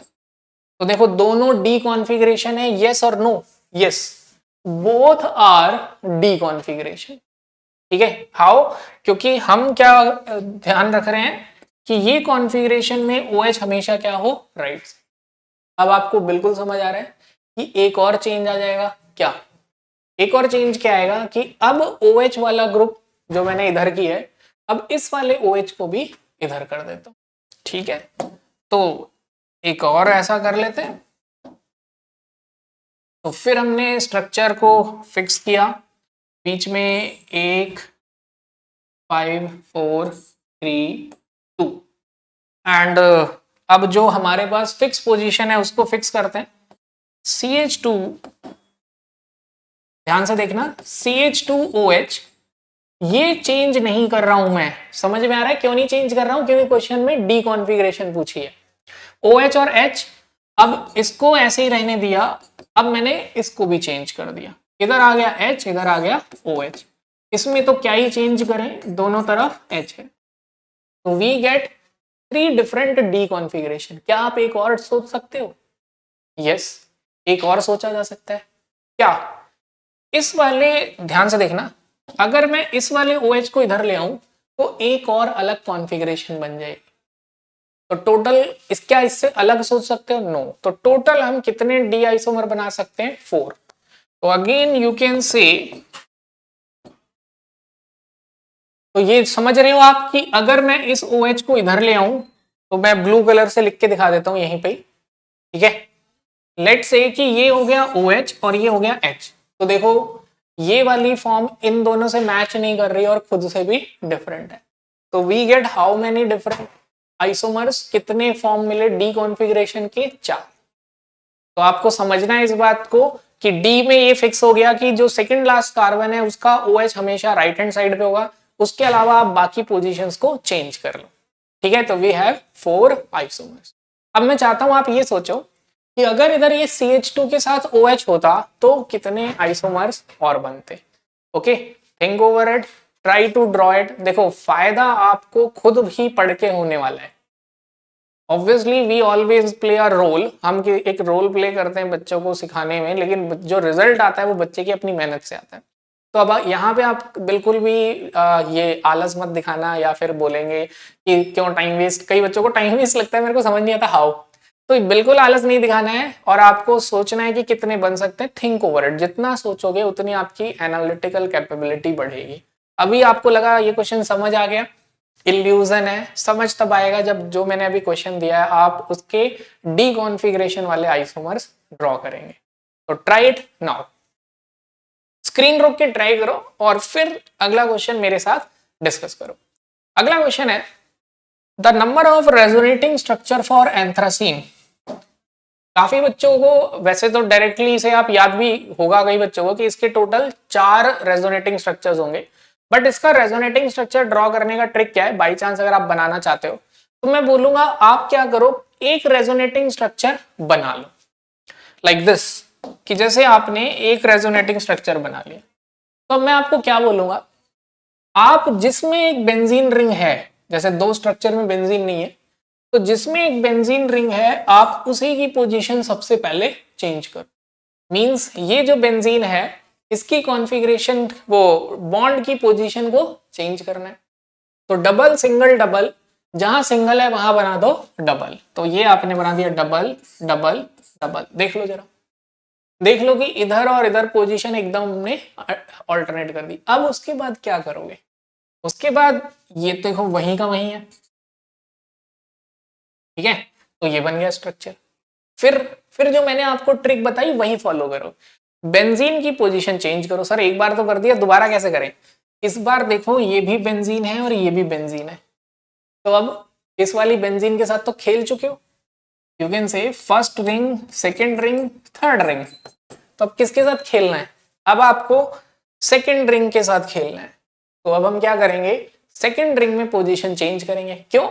क्योंकि ये जो डबल बॉन्ड है, ध्यान से देखो कल, ये जो डबल बॉन्ड है ये वाला, ये डबल बॉन्ड दोनों तरफ काउंट होगा। तो अब क्या करते हैं, उसको चेंज करते हैं। तो देखो ये यहीं का यहीं है, इस वाली बेंजीन की पोजीशन को मैंने चेंज किया, तो कैसे, डबल सिंगल डबल। अब आप समझ गए, फिर एक बेंजीन रिंग बन गई। अब मैं क्या करूंगा, इसमें भी पोजीशन चेंज करूंगा। तो फिर मैंने क्या किया, इधर पोजीशन को चेंज किया, कैसे, डबल सिंगल डबल, बाकी सब वैसे ही। तो we have 4 resonating structures of anthracene. आप फिनोक्सिलीन के भी रेजोनेटिंग स्ट्रक्चर्स ड्रॉ करिए। अब मैं चाहता हूं यहां पे कुछ एनालिसिस करते हैं इस क्वेश्चन का। काफी अच्छा क्वेश्चन है, इस पे काफी चीजें डिस्कस हो सकती हैं। आप मुझे बताइए फर्स्ट में कितनी बेंजीन रिंग है? तो आपको क्लियरली दिख रहा है फर्स्ट में एक ही बेंजीन रिंग है। फिर मैं बोलूंगा, फर्स्ट की जगह ABCD लिख देता हूं। फिर मैं बोलूंगा बी में कितनी बेंजीन रिंग है, तो आप बोलोगे क्लियरली 2 बेंजीन रिंग है, ये भी है और ये भी। फिर मैं बोलूंगा सी में कितनी बेंजीन रिंग है, तो आप बोलोगे क्लियरली 2 है। फिर मैं बोलूंगा डी में कितनी बेंजीन रिंग है, तो आप बोलोगे क्लियरली 1। तो अब अगर आपसे पूछा जाए which structure is more stable, चारों रेजोनेटिंग स्ट्रक्चर है, कौन सबसे ज्यादा स्टेबल है? तो जिसमें ज्यादा बेंजीन रिंग होगी वो ज्यादा स्टेबल है, because we know that benzene is more stable because of aromaticity, Huckel rule. ठीक है, तो जितने ज्यादा बेंजीन जैसे स्ट्रक्चर होंगे, बेंजीन जैसे स्ट्रक्चर को बोलते हैं benzenoid ring. Ring similar to benzene is called as benzenoid ring. So you can say structure A has 1 benzenoid ring, structure B has 2 benzenoid ring, structure C has 2 benzenoid ring, and structure D has 1 benzenoid ring. Obviously B and C are more stable than A and D, ठीक है, and B and C are equally stable. बात समझ आई? तो आप इस तरीके से stability order के क्वेश्चंस भी कर सकते हैं। तो मैं कहता हूं कि अब आप सोचो, यहाँ पे स्टेबिलिटी का रीजन सोचो, और यहाँ पे आप और भी चीजें सोच सकते हो। जैसे यहाँ पे आप बॉन्ड लेंथ के बारे में भी सोच सकते हो। तो बॉन्ड लेंथ पे कैसे सोचोगे? कितने, जैसे अगर आप देखो 1 2 3 4 4 रेजोनेटिंग स्ट्रक्चर में यहां पे एक डबल बॉन्ड है, यहां है ही नहीं, यहां भी नहीं है, और यहां भी नहीं है। तो 4 में से एक स्ट्रक्चर पे डबल बॉन्ड है।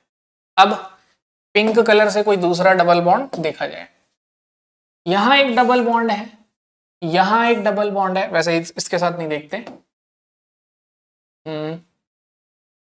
इधर देख लेते हैं।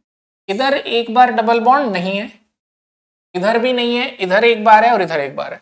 तो 4 में से 2 बार डबल बॉन्ड आ गया।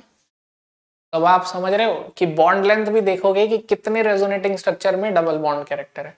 आप इस तरीके से बॉन्ड लेंथ भी कंपेयर कर सकते हैं। तो इन सब चीजों को सोचिए। लेकिन राइट नाउ हमने यहाँ पे क्या ड्रॉ किया है? स्ट्रक्चर्स ऑफ यू कैन से resonating structures of anthracene which is 4। और हमने कभी भी बताया मल्टीपल रिंग के रेजोनेटिंग स्ट्रक्चर ऐसे ड्रॉ करने हैं। अगर आप एरो बना के ड्रॉ करोगे तो कंफ्यूज हो जाओगे। अगर आपने एरो बना के ड्रॉ करने की कोशिश की, समझ ही नहीं आएगा सेम स्ट्रक्चर आया है नहीं, इसलिए ट्रिक बताई। क्योंकि अब आपका क्वेश्चन यही होगा, सर एरो बना के ड्रॉ करके दिखा दो। तो एरो बना के, ध्यान हो लास्ट लेक्चर में हमने एक रेजोनेटिंग स्ट्रक्चर बनाया था, वहां भी एरो बनाते वक्त हम कंफ्यूज हुए थे कि अब इसके बाद 2 पॉसिबिलिटी आ रही है। तो यहां भी जब आप एरो बना के घुमाओगे तो 2 पॉसिबिलिटी आएंगी, या तो वो सारी पॉसिबिलिटी पैरेलल बनाते हुए चलिए। आई होप सारे इससे रिलेटेड डाउट क्लियर हुए होंगे। अब देखते हैं इस क्वेश्चन को। Rank the following carbocation in order of stability. ये सारे कार्बोकेटाइन को स्टेबिलिटी ऑर्डर में करिए। तो देखो मैं बोलूंगा आपको, this question is very easy. अगर इस क्वेश्चन को देख के आप में से किसी भी बच्चे को लग रहा है कि नहीं नहीं ये क्वेश्चन नहीं होगा, तो उसका रीजन है आप स्ट्रक्चर देख के डर गए। ठीक है, तो ये भी प्रैक्टिस करनी है कि स्ट्रक्चर देख के नहीं घबराना है, कंसेप्ट पे फोकस रखते हैं। कार्बोकेटाइन का स्टेबिलिटी ऑर्डर क्या है? सबसे ज्यादा स्टेबल होता है टर्शरी कार्बोकेटाइन, फिर सेकेंडरी, फिर प्राइमरी। लेकिन अगर रेजोनेंस हो तो रेजोनेंस वाला सबसे ज्यादा स्टेबल होगा। और रेजोनेंस में भी अगर number of resonating structure same आ रहे होते हैं, तो क्रॉस रेजोनेंस और कॉन्टिन्यूअस रेजोनेंस में जिसमें कॉन्टिन्यूअस रेजोनेंस होगा वो ज्यादा स्टेबल होगा। तो जैसे मैंने ये बातें बताई, एग्जैक्टली ये बातें आपके ब्रेन में आपको याद होनी चाहिए। ठीक है, तो आपके दिमाग में कैसे ये लर्न होना चाहिए? आपको क्लियरली पता होना चाहिए कि सबसे ज्यादा स्टेबल कार्बोकेटाइन होता है बेंजाइल। ठीक है, अब यहाँ पे कुछ बच्चों को डाउट होगा, सर हमने तो पढ़ा है कि tertiary carbocation is more stable then benzyl. सिर्फ बॉन्ड डिसोसिएशन एनर्जी का डेटा चेक कर लो, दैट्स इट। इससे ज्यादा मैं आपसे कुछ नहीं कह सकता हूँ। और बाकी आपकी जो मर्जी वो मान लो। क्यों? क्योंकि कुछ चीजें तो तब तक नहीं मानते जब तक जेई या एनटीए का आंसर ना है। वैसे नीट ने आंसर दे रखा है, बट स्टिल ये कंफ्यूजन क्यों बना हुआ है मुझे नहीं पता। तो बेंजाइल कार्बोकेटाइन सबसे ज्यादा स्टेबल होता है। Then you can say allyl carbocation, then you can say tertiary, then you can say secondary and primary। ये कार्बोकेटाइन का स्टेबिलिटी ऑर्डर है। बट अगर मैच टाई हो जाता है नंबर ऑफ रेजोनेटिंग स्ट्रक्चर्स में, if number of resonating structure is same, then तो हम क्या करते हैं? हम प्रेफर करते हैं कॉन्टिन्यूअस रेजोनेंस वाले कार्बोकेटाइन को ज्यादा स्टेबल मानते हैं then cross resonance. What is the difference between cross and continuous resonance? Example लिखते हैं। जैसे ये कार्बोकेटाइन है, अगर आप इस कार्बोकेटाइन के रेजोनेटिंग स्ट्रक्चर बनाओगे, जो कि तुम्हें बनाना चाहिए, जिसको भी डाउट है तभी उसे समझ आएगा। तो अगर आपसे पूछा जाए इसके रेजोनेटिंग स्ट्रक्चर कितने हैं, तो इसके भी 3 बनेंगे। सेम वे अगर आपसे पूछा जाए इस वाले कार्बोकेटाइन के रेजोनेटिंग स्ट्रक्चर कितने हैं, तो भी 3 बनेंगे। तो जब दोनों के रेजोनेटिंग स्ट्रक्चर सेम है और आपसे पूछा जाए ज्यादा स्टेबल कौन है, तो आप बोलोगे this has continuous resonance and it has cross resonance. Cross मतलब जब आप इसका रेजोनेटिंग स्ट्रक्चर बनाओगे तो या तो एक बार इस बारी से तरफ से बना पाओगे, या एक बार इस तरफ से बना पाओगे, बस और कुछ नहीं। तो और यहां पे क्या होगा, फ्लो लगातार जाएगा, ये इधर गया फिर ये इधर गया। बात आ रही है समझ? मतलब मुझे वापस आने की जरूरत नहीं है, लेकिन यहां पे आपको वापस आना पड़े। मोर क्लैरिटी अगर चाहिए तो प्लीज इसे ड्रॉ करके देखो। ज्यादातर बच्चे क्या करते हैं, जस्ट मूवी की तरह देख रहे हैं। अगर आपके पेन और पेपर है तो अभी इसका स्ट्रक्चर ड्रॉ करो और अभी इसका डाउट खत्म करो। अब यहाँ पे हम इन रूल्स को याद करते हैं और चेक करते हैं। तो मैंने देखा ये जो है स्ट्रक्चर, मैं ऐसा करता हूं, इसको रेड कलर से शो करता हूं। Double, single, carbocation, single, double. मतलब मुझे दिख गया कि रेजोनेंस तो है भाई, ठीक है, रेजोनेंस तो है। मैं इसको समझाने के लिए क्या करता हूं कि आपको इसको ड्रॉ करके ऐसे दिखाता हूं। तो देखिए क्या है, double bond, carbocation, double bond. मतलब ये दोनों तरफ रेजोनेंस शो कर रहा है। मैंने ये जैसे ही बनाया आपको समझ आ गया कि ये क्रॉस रेजोनेंस है। ओके, बी पार्ट पे आते हैं।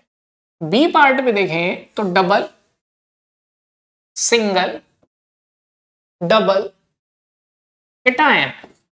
कॉन्जुगेशन की कंडीशन तो याद हो गई होगी, double bond with cation, double bond with anion, double bond with any atom which has vacant orbital, double bond which has lone pair, double bond with double bond. ऐसे जैसे मैं बोल रहा हूं ना, ऐसे ही याद होना चाहिए आपको। तो अगर नहीं याद है 4-5 बार लिखो।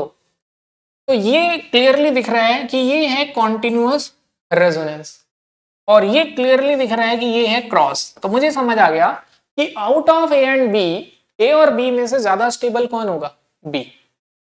अब आते हैं सी पार्ट पे। सी पे अगर मैं ध्यान दूं तो रेजोनेंस ही नहीं है। अगर सी पे मैं ध्यान दूं तो ये जो पॉजिटिव बन रहा है ये किसी के साथ है ही नहीं, कॉन्जुगेशन में रेजोनेंस नहीं है, तो सी हो गया लास्ट में। अब आते हैं डी। तो देखा तो डी में भी रेजोनेंस नहीं है। अब जब सी और डी दोनों में रेजोनेंस नहीं है तो अब फिर याद होना चाहिए, यार जब रेजोनेंस ही नहीं है तो अब कार्बोकेटायन की स्टेबिलिटी किस पे डिपेंड करेगी, तो टर्शरी, सेकेंडरी, प्राइमरी। तो देखा जाए तो this carbocation is tertiary and D is secondary. तो अब आपको पता है कि कार्बोकेटायन की स्टेबिलिटी एक और फैक्टर पे डिपेंड करती है, किस पे, हाइपर कॉन्जुगेशन पे। और हाइपर कॉन्जुगेशन भी एक और फैक्टर पे डिपेंड करता है, किस पे, नंबर ऑफ अल्फा हाइड्रोजन पे। ठीक है, देखो एग्जाम पॉइंट ऑफ व्यू से तो क्वेश्चन मैं सॉल्व कर चुका हूं। क्यों? क्योंकि मुझे पता है कि मोस्ट स्टेबल इज बी। तो मैं ये बोलूंगा कि जो इसमें मेरा आंसर शो करेगा बी। बी मतलब कि यू कैन से, हाँ एक और चीज, ये जो ऑप्शन है ना ये मेरे को थोड़ा अच्छा लगा इस क्वेश्चन में। ठीक है, मतलब जिस तरीके से ऑप्शन बनाए हैं, थोड़ा टाइम तो बच्चा ऑप्शन समझने में ही लगा दे ये कहना क्या जा रहा है। वो बोल रहा है ए इज टू, जैसे आप फर्स्ट ऑप्शन को पढ़ते हैं, A is two. A is two का मतलब हुआ कि ए सेकेंड नंबर पे स्टेबल है। बी वन का मतलब है कि B is most stable. Ranking में सबसे ज्यादा स्टेबल कौन है, बी। तो हमारा सबसे ज्यादा स्टेबल है बी, तो बी इज वन। तो देखते हैं कौन कौन से ऑप्शन में बी वन दिया है। यहाँ ऐसा अगर ऑप्शन एग्जाम में आ जाए तो समझ लो बहुत अच्छी किस्मत है, हम किस्मत वाले हैं, भगवान को धन्यवाद करना चाहिए। ऑप्शन वन टिक करके बिना समय नष्ट किए आगे चला जाना चाहिए। बट यहाँ तो हम सीख रहे हैं क्लास में, तो हमें पता चला सबसे ज्यादा स्टेबल कौन हो गया, बी वन। तो ऑप्शन को समझो, वो बोल रहा है बी सबसे ज्यादा स्टेबल है वन, फिर ए टू, सी और डी ऑब्वियसली लास्ट में आएंगे। तो सी और डी की स्टेबिलिटी किस पे डिपेंड करेगी, नंबर ऑफ अल्फा हाइड्रोजन। तो अगर हम देखें इसके साथ कितने हाइड्रोजन जुड़े हैं, दो, और फिर इसके साथ एक, और फिर इसके साथ एक। तो अल्फा हाइड्रोजन कितने हो गए, काउंट करिए, 1 2 3 4। कितने अल्फा हाइड्रोजन है, 4। Now let's count alpha hydrogen. अब हम अल्फा हाइड्रोजन काउंट करते हैं किसके साथ, डी वाले ऑप्शन में। तो देखिए एक अल्फा हाइड्रोजन इसके साथ है और एक अल्फा हाइड्रोजन इसके साथ है। तो इसके साथ कितने अल्फा हाइड्रोजन है, तो you can say it has 2। तो विच इज मोर स्टेबल, सी। तो सी के साथ क्या हुआ, 3, एंड डी के साथ क्या हुआ, 4। देखिए कभी भी आपको टर्शरी या सेकेंडरी दिखे तो please count number of alpha hydrogen also. ठीक है, तो ये भी काफी अच्छा क्वेश्चन था, स्ट्रक्चर बना के तुमको डराने की कोशिश की गई। अब ये वाला क्वेश्चन देखते हैं। Which of the following correct order of acidic strength, correct order of acidic strength. ये तो बड़ा सिंपल क्वेश्चन है, यहाँ पे बस आपको एक बात पता होनी चाहिए, क्या? माइनस आई इफेक्ट, जो माइनस आई इफेक्ट होता है वो क्या करता है? Minus I effect increases acidic strength. Minus I effect क्या कर रहा है? एसिडिक स्ट्रेंथ को इंक्रीज कर रहा है। Okay, let's see minus I effect. Option 1 को देखते हैं, देखो जरा ऑप्शन 1, इधर 3 माइनस आई इफेक्ट है, क्यों? क्योंकि 3 क्लोरीन लगे। ऑप्शन बी में 2 माइनस आई इफेक्ट है, क्योंकि 2 क्लोरीन लगे। ऑप्शन सी में 1 माइनस आई इफेक्ट लगा है, क्योंकि 1 क्लोरीन है। और फोर्थ में माइनस आई है, क्योंकि CH3COH। Means most acidic is 1 and least acidic is 4th। Okay, simple हो गया। तो most acidic is 1 and least acidic is 4th। तो 2 और 3 दो ऑप्शन मैच कर रहे हैं, तो 2 और 3 भी। अब देखो ऐसे में किस्मत खराब है, मोस्ट और लीस्ट दोनों दो ऑप्शन में आ गए ना, तो मोस्ट से हम टाइम बचा पाए ना लीस्ट, तो कोई बात नहीं, खराब किस्मत मत मानो। सोचो कि 2 और 3 में भी मुझे पता है कि 2 इज मोर एसिडिक, तो आंसर क्या हुआ? सेकंड। तो दैट्स वेरी इजी क्वेश्चन। बस क्या याद होना चाहिए? Minus I effect increases acidic strength. अब ये वाला क्वेश्चन डिस्कस करते हैं। एक्स क्वेश्चन क्या है? X is the number of compounds having minus I group attached directly. X क्या है? वो कंपाउंड जिनके साथ नंबर ऑफ जो माइनस आई इफेक्ट शो करते हैं वो ग्रुप डायरेक्टली अटैच्ड है। तो what is the purpose of this question? इस क्वेश्चन का पर्पस बस ये है, वो जानना चाहते हैं क्या तुम्हें पता है कि इंडक्ट माइनस आई इफेक्ट कौन शो करता है। ठीक है, तो बस ये बात को देखना है तुम्हें और काउंट करना है। तो लेट्स काउंट। तो सबसे पहले एक और चीज बताता हूं मैं आपको, ठीक है? यहाँ पे बच्चों को डाउट आता है माइनस आई प्लस आई, तो मैं आपको एक बात बोलता हूँ, जब नंबर बहुत ज्यादा हो ना, तो जो चीज कम है उसको याद रखो। तो आप सभी प्लस आई इफेक्ट याद रखो। प्लस आई इफेक्ट कौन शो करता है? Alkyl group. और कौन शो करता है? O minus. और कौन शो करता है? CO minus. ठीक है, मतलब एनायन शो करते हैं, या NH माइनस भी आजकल लिखा जाता है। तो एनायन और एल्काइल ग्रुप, इनके अलावा सारे क्या शो करते हैं? माइनस आई। तो देखते हैं, फर्स्ट इज SO3H, तो डेफिनेटली ये माइनस आई शो करेगा। CN definitely minus I show करेगा। एसिटाइलिन इज sp हाइब्रिडाइज, तो ये भी माइनस आई शो करेगा। क्यों? क्योंकि ये sp3 हाइब्रिडाइज्ड है। sp hybridize orbital are more electronegative, तो ये माइनस आई इफेक्ट शो करेगा। फिर COH ये भी माइनस आई शो करेगा। नाइट्रो ये भी माइनस आई, ये कुछ नहीं शो करेगा। क्यों? क्योंकि ये है sp3 और ये है sp3, तो यहाँ पे इंडक्टिव इफेक्ट है ही नहीं। CF3 definitely minus I show करेगा। यहां भी कुछ शो नहीं होगा क्योंकि दोनों कार्बन की हाइब्रिडाइजेशन सेम है। OH इलेक्ट्रोनेगेटिव ऑक्सीजन एटम है, ये भी माइनस आई शो। सो कितने टिक लगाए हैं मैंने वो काउंट कर लेते हैं। 1 2 3 4 5 6 7, तो मेरा आंसर क्या हुआ? 7। तो मैं किसको टिक करूंगा? 7 को। तो ये क्वेश्चन इंटीजर टाइप भी आ सकता था और ऑब्जेक्टिव में भी आया। ठीक है, नाउ अब देखो ये वाला क्वेश्चन। ये क्वेश्चन हमें क्या कह रहा है? How many structures out of the following are aromatic. तो एरोमेटिक की तो आपको कंडीशन पता होनी चाहिए। रिंग, सारे रिंग है, भूल जाते हैं। प्लेनर ये देख लेंगे क्या सारे sp2 है। फिर Huckel rule 4n+2 pi electron. Let's check, क्या ये एरोमेटिक है? क्या इस कंपाउंड को हम एरोमेटिक मानेंगे? यस। क्यों? क्योंकि हमने पढ़ा है it can exist in ionic state. ये आयनिक स्टेट में एग्जिस्ट कर सकता है। तो क्योंकि ये आयनिक स्टेट में एग्जिस्ट कर सकता है और उसके बाद रिंग एरोमेटिक हुई, that's why it is aromatic compound. NCERT का एग्जांपल है, कभी मत भूलना इसको। और अगर यहां तक मेरा लेक्चर देखा है तो इस कंपाउंड का कॉमन नेम भी कमेंट करो। क्या बोलते हैं? ट्रोपोलियम बोलते हैं, ट्रोपोलॉन बोलते हैं, क्या बोलते हैं? कंफ्यूजन है तो देख के कमेंट करो। और ये मैं क्यों करवा रहा हूं? Because most of the student tropylium और ट्रोपोलॉन इन सब में कंफ्यूज होते हैं। तो जरा देखो और 5 बार लिख के देख लो अगर कमेंट नहीं करना तो। देन इसके बाद बी पार्ट, यहां पे 4 पाई इलेक्ट्रॉन्स है, तो इसका मतलब ये हो गया anti aromatic. This is anti aromatic. अब इस पे आते हैं, इधर कितने पाई इलेक्ट्रॉन्स है, 1 2 3 4, क्योंकि ये भी रेजोनेंस में पार्टिसिपेट कर रहा है तो ये भी माना जाएगा 5 6। अब मुझे बताओ इस कंपाउंड का नाम क्या है, ये पाइरॉल है या पाइरोलिडीन है या पिरिडीन है, बताओ इसका नाम क्या है। और पाइरॉल, पाइरिडीन, पाइरोलिडीन के बीच में अपनी कंफ्यूजन को दूर करो। तो आज आपको दो कंफ्यूजन अभी दूर करनी है, स्क्रीन रोको, सर्च करो what is tropolone, what is tropylium, इनमें कोई फर्क है क्या, what is pyrrolidine, what is pyrrole, what is pyridine, क्या इनमें कोई फर्क है, और वो डिफरेंसेस लिख के अभी याद करो। तो ये एरोमेटिक हो गया। तो हमारे पास अभी तक एरोमेटिक दो आ गए। बेंजीन, एक भी कंपाउंड एरोमेटिक है तो एरोमेटिक है ही, ठीक है। तो मैंने बेंजीन उस रिंग को बोला है, एक्चुअली इट इज नैफ्थलीन। यहां पे अगर हम देखें तो इसके पास ऑक्सीजन पे 2 इलेक्ट्रॉन है, लेकिन दो में से एक पाई इलेक्ट्रॉन रिंग में घूमेगा, तो यू कैन से दिस इज एरोमेटिक, क्योंकि इसके पास 6 पाई इलेक्ट्रॉन्स हो गए। ये तो याद हो गया है, 2 पाई इलेक्ट्रॉन पूरी रिंग में घूमेगा तो अगेन इट इज एरोमेटिक। तो मैंने कितनी जगह एरोमेटिक लिखा है, 1 2 3 4 5। सो इंटीजर टाइप क्वेश्चन है, कितने स्ट्रक्चर्स एरोमेटिक हैं, so what is your answer, you can से my answer is 5। Now this question, decreasing order of minus I effect. तो आपको माइनस आई इफेक्ट की सीधे सीरीज याद रखनी है।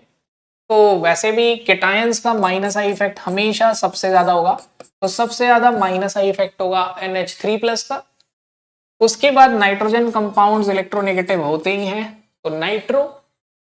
उसके बाद cyano sp hybridize carbon along with electronegative nitrogen atom, and at last carboxylic acid. तो इस क्वेश्चन को करने के लिए माइनस आई इफेक्ट का ऑर्डर आपको याद होना चाहिए, ठीक है। तो व्हाट इज योर आंसर, 1 2 3 4।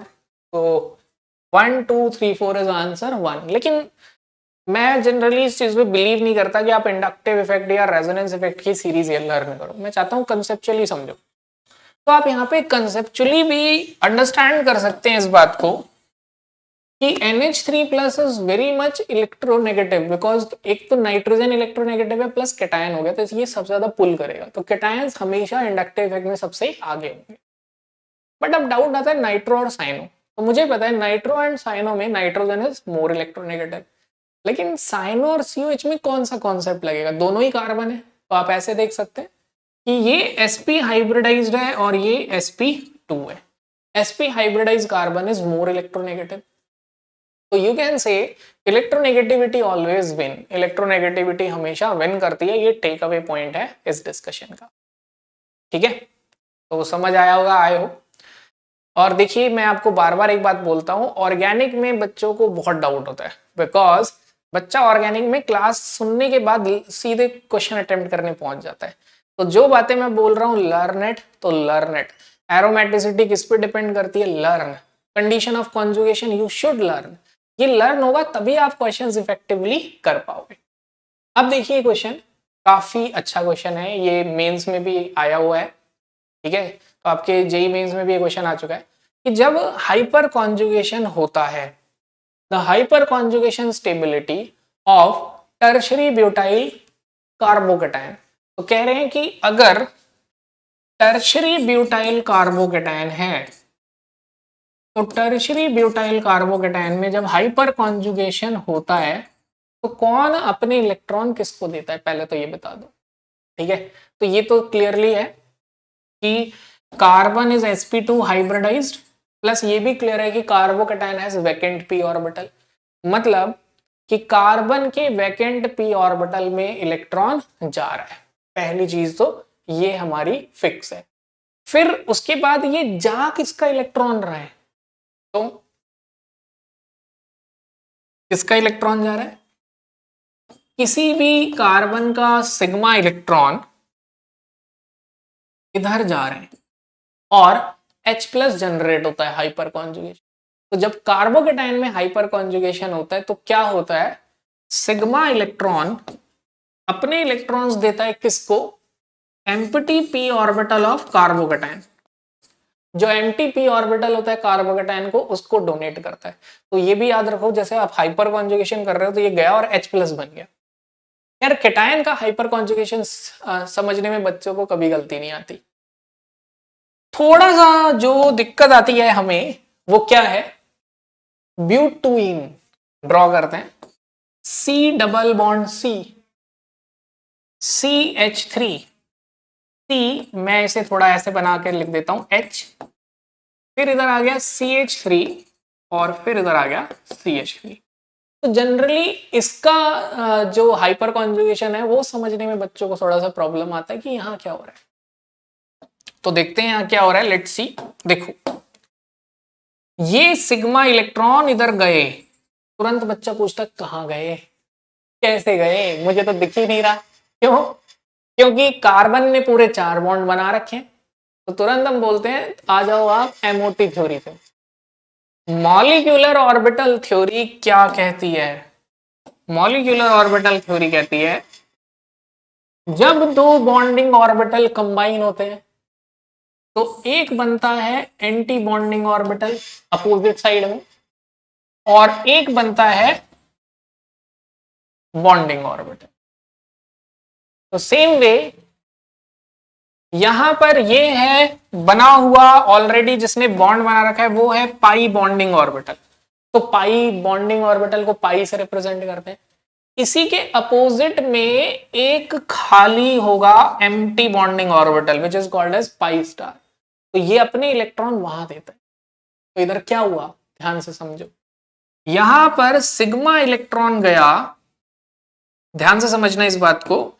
यहां पर सिग्मा इलेक्ट्रॉन गया anti bonding orbital of carbon के, pi anti bonding orbital of carbon के।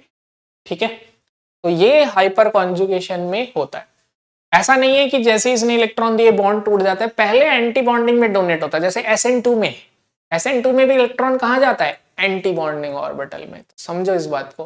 तो जब वो, यहाँ एक बच्चा एक डाउट पूछता है, और वो डाउट क्या पूछता है, सर एंटी बॉन्डिंग ऑर्बिटल की तो एनर्जी हाई होती है, तो वो तो कंपाउंड अनस्टेबल हो जाएगा। बिल्कुल सही बात है, लेकिन रिएक्शन जो भी होती है उस टाइम कंपाउंड की एनर्जी भी तो हाई होती है। तो एट पर्टिकुलर हायर स्टेट पे क्या हुआ, बॉन्ड बन गया, फिर उसके बाद लोअर स्टेट पे आके वापस आ जाएगा। ठीक है भाई, किसी भी रिएक्शन का जब आप ग्राफ बनाते हो तो वो ग्राफ ऐसा नहीं बनाते आप। अगर मैं बोलूं कि एक्टिवेशन एनर्जी, कोई भी ग्राफ बनाते हो हमेशा एक हायर एनर्जी लेवल पे तो वो पहले जाएगा। तो that's why anti bonding orbital के साथ बॉन्ड बन जाता है।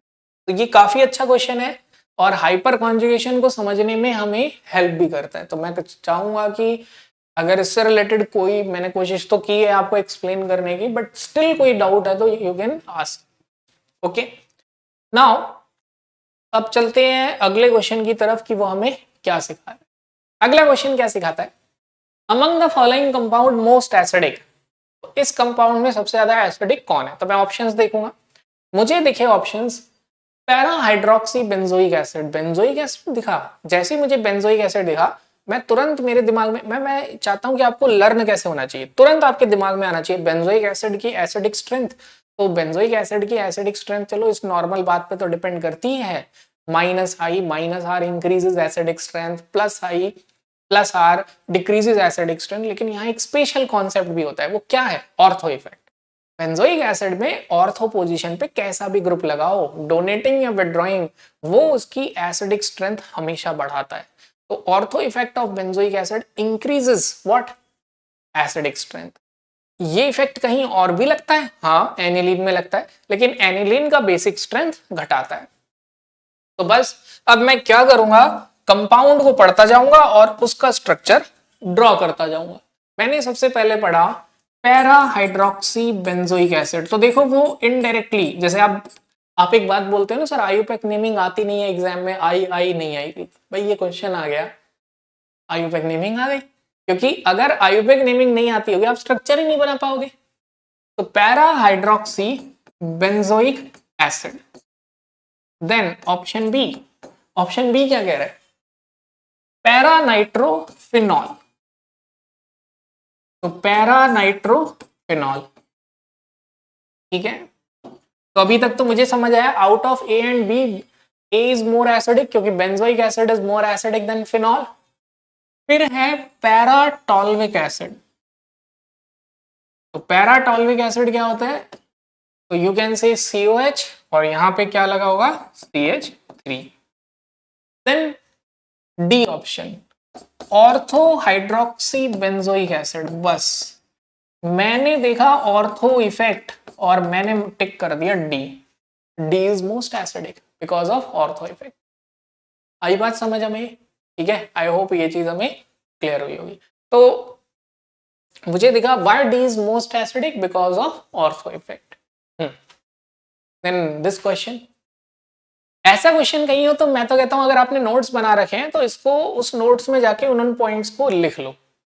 तो यहाँ पे आपको दो कंपाउंड्स गिवन है विच आर एक्चुअली आइसोमर और आपको दिख भी रहा होगा ये ज्योमेट्रिकल आइसोमर है सिस और ट्रांस। तो आपसे सिस और ट्रांस फॉर्म के बारे में कुछ बातें पूछी गई हैं तो उसे डिस्कस करते हैं। सबसे पहले यहां पर मैं चाहता हूं कि कुछ चीजें हम समझ लें कि सिस और ट्रांस फॉर्म में होता क्या है। जैसे पहले ही हम एक बात लिख लेते हैं कि PHC double bond CH HPH, PH means phenyl benzene ring, so this form is trans। Okay, अब सिस फॉर्म भी लिख लेते हैं C double bond C, then यहां पे क्या आ गया PH H, फिर यहां क्या आ गया PH और यहां क्या आ गया H। ये कौन सी फॉर्म है, दिस इज योर सिस। तो एक ट्रांस फॉर्म है और एक सिस फॉर्म है। अब क्या करना है, कंपेयर करते हैं। तो देखो सबसे पहले डाइपोल मूवमेंट देखें, क्लियरली दिख रहा है डाइपोल मूवमेंट की जो डायरेक्शन है प्लस से माइनस है और ये बहुत ही ज्यादा क्लियरली हमें दिख रहा है कि अगर ग्रुप्स सेम होते हैं, इफ ग्रुप्स आर सेम, तो जो डायरेक्शन है वो इक्वल एंड अपोजिट है। इक्वल क्यों है, क्योंकि ग्रुप सेम है। ग्रुप सेम होंगे तो डाइपोल का मैग्नीट्यूड क्या होगा, इक्वल होगा। तो आपको क्लियरली दिखाई दिया कि ट्रांस का डाइपोल मूवमेंट क्या हुआ, 0। और यहां पे ये चीज क्लियरली दिखाई दी कि डाइपोल मूवमेंट इक्वल तो है, ध्यान से देखो डाइपोल मूवमेंट इक्वल तो है बट अपोजिट नहीं है। अपोजिट नहीं होने की वजह से कैंसल आउट नहीं करेगा, कैंसल आउट नहीं करेगा तो value is not equal to 0। कई बार हम ये सोचते हैं अपोजिट है 0, नहीं, कंपाउंड भी सेम होना चाहिए। ये H है और ये फिनाइल है, ग्रुप ही अलग अलग। ओके, अब एक चीज जिसका डाइपोल मोमेंट 0 होता है उसके अंदर कितने ही पोलर बॉन्ड हो, कंपाउंड को नॉन पोलर कहा जाता है। और जिसका dipole moment not equal to 0 है मतलब उसके अंदर कुछ पोलैरिटी है, ऐसे कंपाउंड को पोलर कहा जाएगा। Polar compound have dipole dipole attraction. अगर कंपाउंड्स पोलर है तो उसके अंदर कौन सा फोर्स होगा बताइए, तो you can say it has dipole dipole attraction. लेकिन अगर कंपाउंड नॉन पोलर है तो उसके अंदर क्या होगा, induced dipole which is a kind of van der Waals force. तो आप बोलोगे इसके अंदर क्या है, induced dipole attraction which is weaker force, जो कि क्या होते हैं, वीक होते हैं। अब अगर ये वीक फोर्स है तो डेफिनेटली इनका बॉइलिंग पॉइंट लो होगा। तो you can say it's boiling point is low. Dipole dipole attraction stronger forces हैं तो इसका बॉइलिंग पॉइंट क्या होगा, you can say it's boiling point is high. तो in this way you can differentiate. अब यहां पर एक और चीज है, स्टेबिलिटी की बात की जाती है कि कौन ज्यादा स्टेबल है। सॉलिड स्टेट में आई एम श्योर, ठीक है, देखिए क्योंकि आप अभ्यास आपके क्वेश्चन कर रहे हैं तो मैं थोड़ा सा यहाँ पे एक एजम्पशन ले रहा हूँ कि 11th-12th का आपको थोड़ा बहुत आइडिया होगा, या आंसर नहीं याद होंगे तो क्वेश्चन या ऐसा कोई क्वेश्चन देखा होगा, मैं बोलूंगा तो आपको याद आ जाए। आई एम श्योर कि आपसे पूछा होगा कि विच इज मोर स्टेबल, या ये स्टेटमेंट आपने पढ़ी होगी, stability of a compound can be reflected in its melting point. किसी कंपाउंड की स्टेबिलिटी उसके मेल्टिंग पॉइंट से पता चल जाती है। जिसका मेल्टिंग पॉइंट हाई होगा वो ज्यादा स्टेबल होगा। जैसे अगर MgO है, MgO और NaCl में अगर हम बोल रहे हैं मैग्नीशियम ऑक्साइड का मेल्टिंग पॉइंट हाई है तो यू कैन से magnesium oxide is more stable then NaCl। वही कॉन्सेप्ट यहाँ लगाना है। मेल्टिंग पॉइंट डिपेंड करता है किस पे, स्टेबिलिटी पे। तो अब आपके ऊपर है, आप वाइस वर्सा भी सोच सकते हैं, मतलब आप ऐसे भी सोच सकते हैं कि जिसका बॉइलिंग पॉइंट लो होता है उसका मेल्टिंग पॉइंट हाई होता है। ये तो मैं लर्न करने की टेक्निक बता रहा हूं। और जिसका बॉइलिंग पॉइंट हाई होता है उसका मेल्टिंग पॉइंट लो होता है। ठीक है, why it has high boiling melting point? Because it is more stable and cis form is less stable. cis form क्यों कम स्टेबल होती है? why? आपसे पूछा जाए कि जो cis फॉर्म है वो कम स्टेबल क्यों है? क्योंकि cis फॉर्म में बल्कियर ग्रुप सेम साइड होता है। अब ये बल्कियर ग्रुप सेम साइड है तो it has higher van der Waals repulsion, और ज्यादा रिपल्शन की वजह से इसकी एनर्जी क्या होगी, ज्यादा, एंड स्टेबिलिटी क्या होगी, लो।